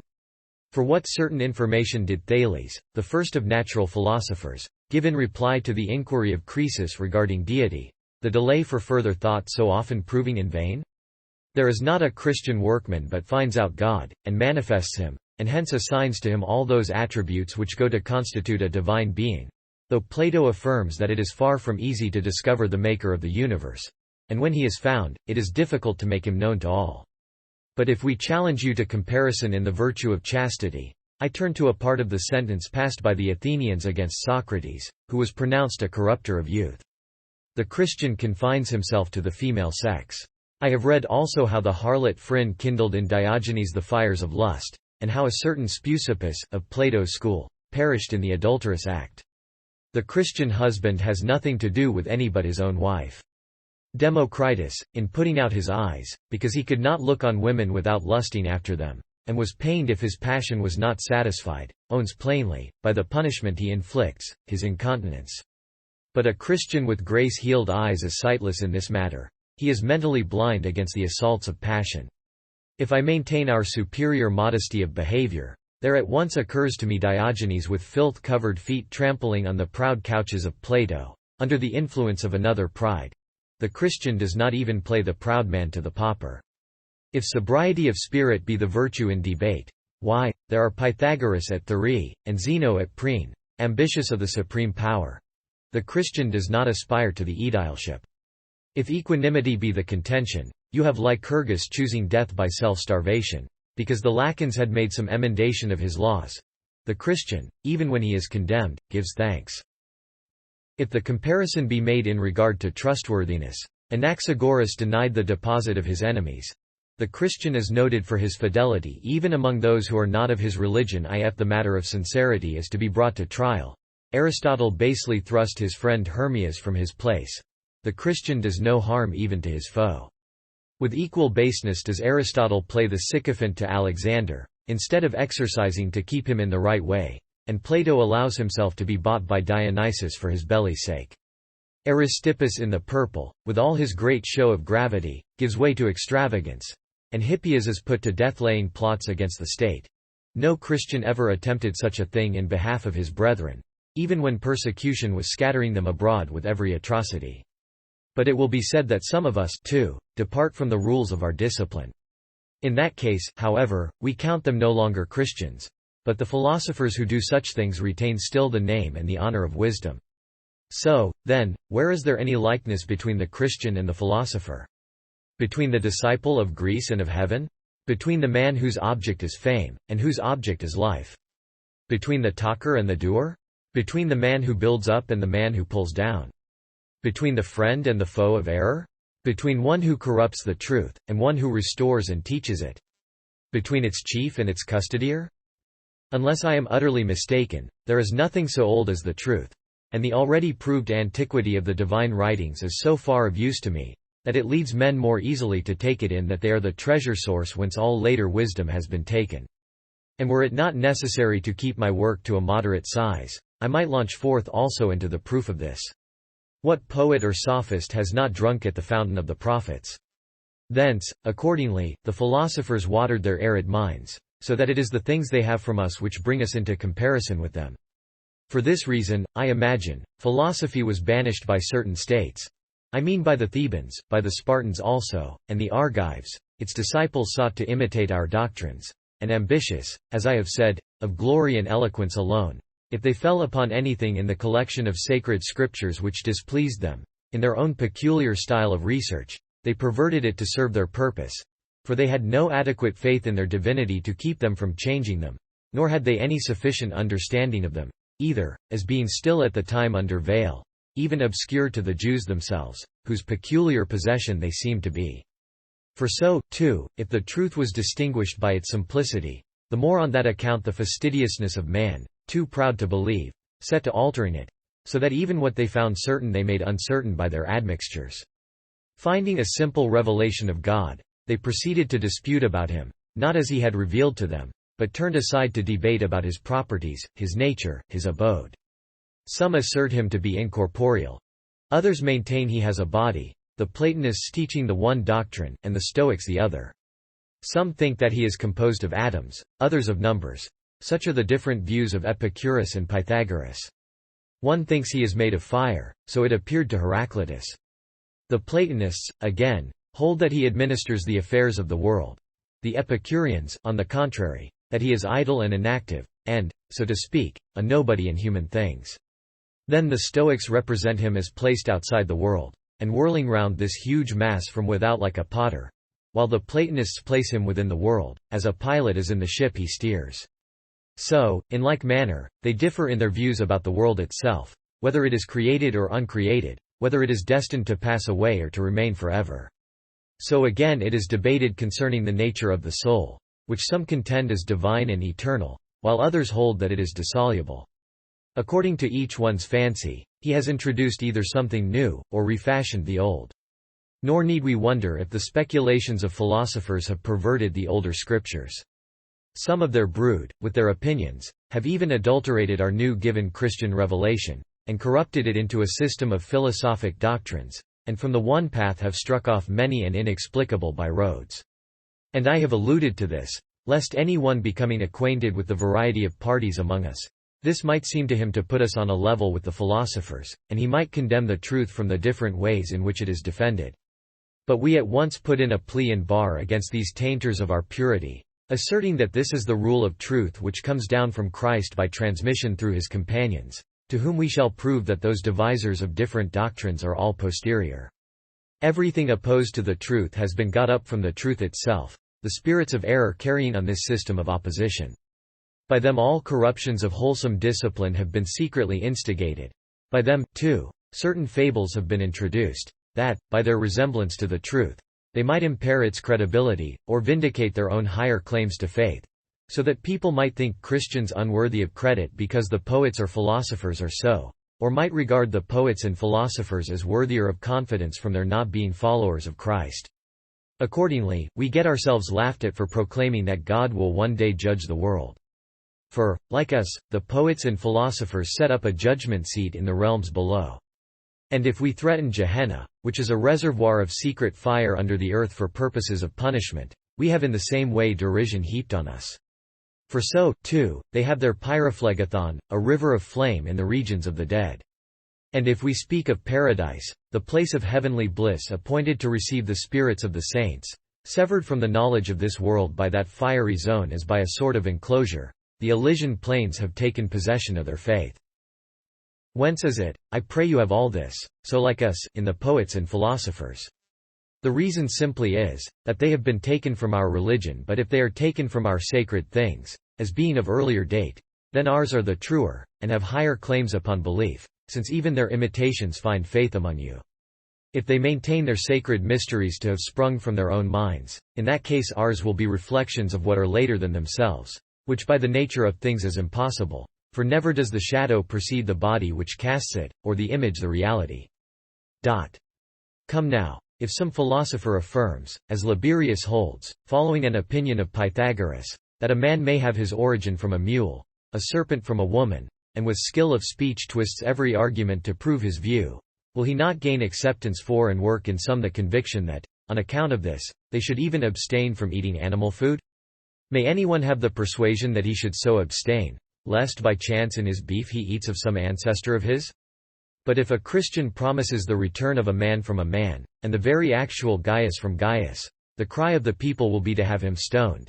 They will not even so much as grant him a hearing. If there is any ground for the moving to and fro of human souls into different bodies, why may they not return into the very substance they have left, seeing this is to be restored, to be that which had been? They are no longer the very things they had been, for they could not be what they were not, without first ceasing to be what they had been. If we were inclined to give all rein upon this point, discussing into what various beasts one and another might probably be changed, we would need at our leisure to take up many points. But this we would do chiefly in our own defense, as setting forth what is greatly worthier of belief, that a man will come back from a man, any given person from any given person, still retaining his humanity, so that the soul, with its qualities unchanged, may be restored to the same condition, thought not to the same outward framework. Assuredly, as the reason why restoration takes place at all is the appointed judgment, every man must needs come forth the very same who had once existed, that he may receive at God's hands a judgment, whether of good desert or the opposite. And therefore the body too will appear, for the soul is not capable of suffering without the solid substance, that is, the flesh. and for this reason, also, that it is not right that souls should have all the wrath of God to bear. They did not sin without the body, within which all was done by them. But how, you say, can a substance which has been dissolved be made to reappear again? Consider thyself, O man, and thou wilt believe in it. Reflect on what you were before you came into existence. Nothing. For if you had been anything, you would have remembered it. You, then, who were nothing before you existed, reduced to nothing also when you cease to be. Why may you not come into being again out of nothing, at the will of the same Creator whose will created you out of nothing at the first? Will it be anything new in your case? You who were not, were made. When you cease to be again, you shall be made. Explain, if you can, your original creation, and then demand to know how you shall be recreated. Indeed, it will be still easier surely to make you what you were once, when the very same creative power made you without difficulty what you never were before. There will be doubts, perhaps, as to the power of God, of Him who hung in its place this huge body of our world, made out of what had never existed, as from a death of emptiness and inanity, animated by the Spirit who quickens all living things, its very self the unmistakable type of the resurrection, that it might be to you a witness, nay, the exact image of the resurrection.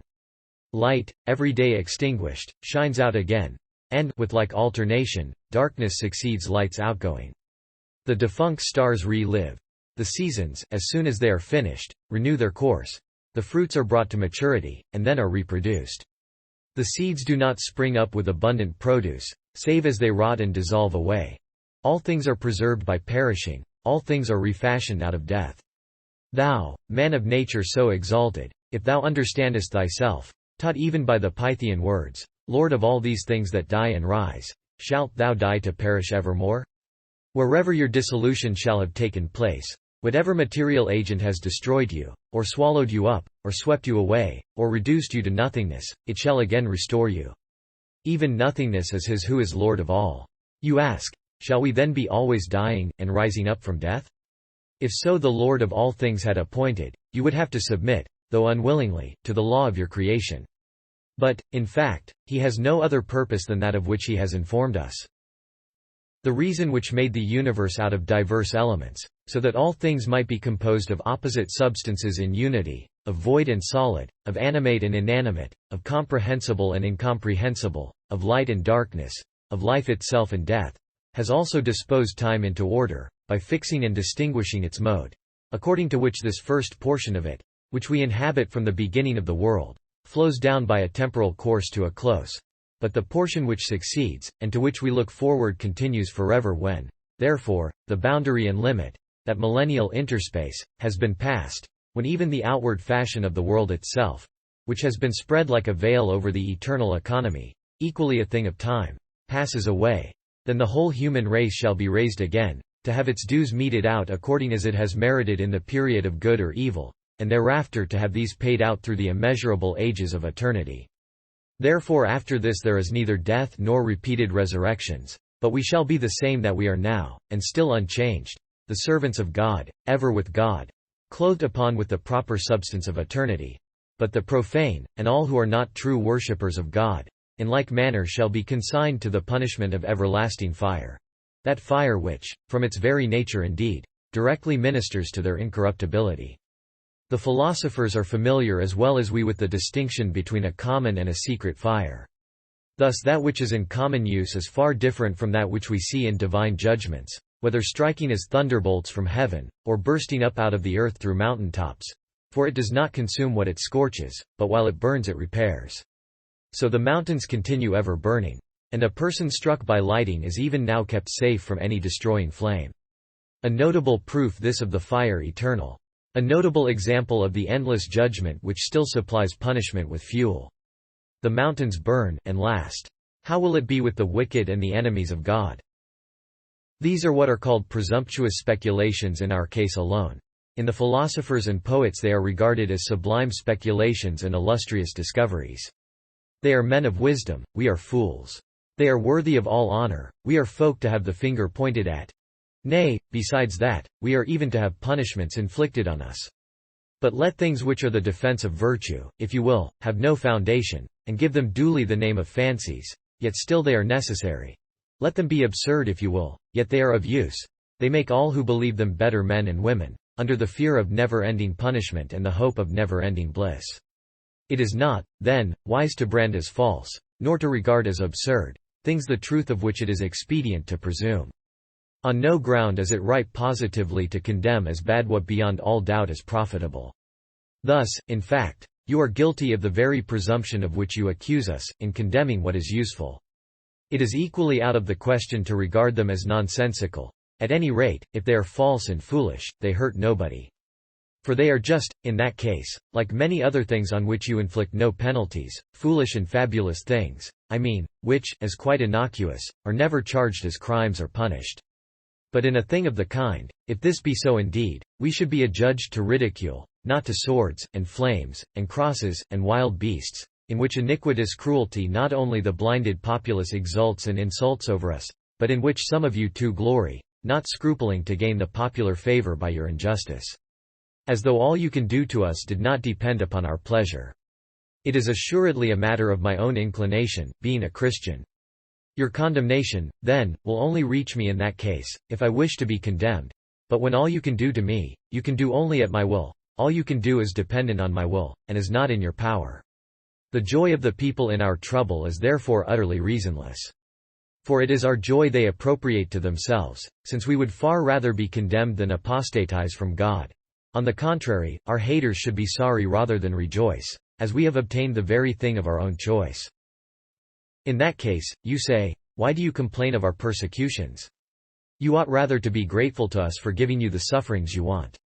Well, it is quite true that it is our desire to suffer, but it is in the way that the soldier longs for war. No one indeed suffers willingly, since suffering necessarily implies fear and danger. Yet the man who objected to the conflict, both fights with all his strength, and when victorious, he rejoices in the battle, because he reaps from it glory and spoil.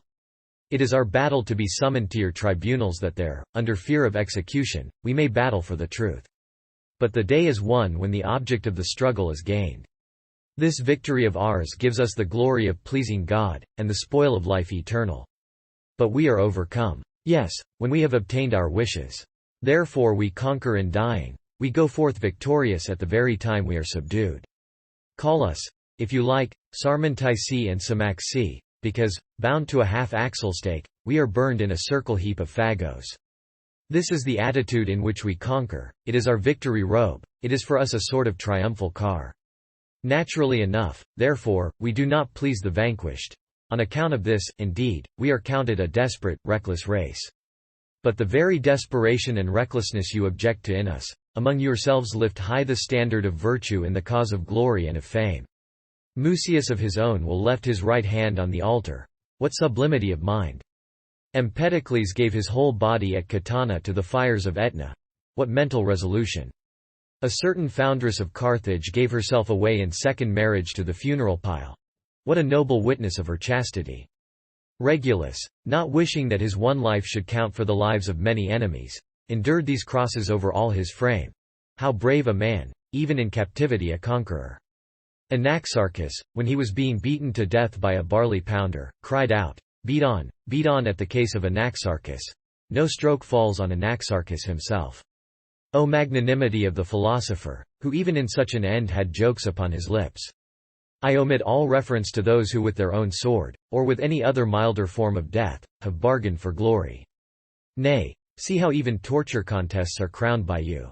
The Athenian courtesan, having wearied out the executioner, at last bit off her tongue and spat it in the face of the raging tyrant, that she might at the same time spit away her power of speech, nor be longer able to confess her fellow conspirators, if even overcome, that might be her inclination. Zeno the Eleatic, when he was asked by Dionysius what good philosophy did, on answering that it gave contempt of death, was all unquailing, given over to the tyrant's scourge, and sealed his opinion even to the death. We all know how the Spartan lash, applied with the utmost cruelty under the very eyes of friends encouraging, confers on those who bear it honor proportionate to the blood which the young men shed. O glory legitimate, because it is human, for whose sake it is counted neither reckless foolhardiness, nor desperate obstinacy, to despise death itself and all sorts of savage treatment. For whose sake you may for your native place, for the empire, for friendship, endure all you are forbidden to do for God. And you cast statues in honor of persons such as these, and you put inscriptions upon images, and cut out epitaphs on tombs, that their names may never perish. In so far you can by your monuments, you yourselves afford a sort of resurrection to the dead. Yet he who expects the true resurrection from God, is insane, if for God he suffers. But go zealously on, good presidents, you will stand higher with the people if you sacrifice the Christians at their wish, kill us, torture us, condemn us, grind us to dust. Your injustice is the proof that we are innocent. Therefore God suffers that we thus suffer. For but very lately, in condemning a Christian woman to the Leno rather than to the Leo, you made confession that a taint on our purity is considered among us something more terrible than any punishment and any death. Nor does your cruelty, however exquisite, avail you. It is rather a temptation to us. The oftener we are mown down by you, the more in number we grow. The blood of Christians is seed. Many of your writers exhort to the courageous bearing of pain and death, as Cicero in the Tusculans, as Seneca in his Chances, as Diogenes, Pyrrhus, Callinicus, and yet their words do not find so many disciples as Christians do, teachers not by words, but by their deeds. That very obstinacy you rail against is the preceptress. For who that contemplates it, is not excited to inquire what is at the bottom of it?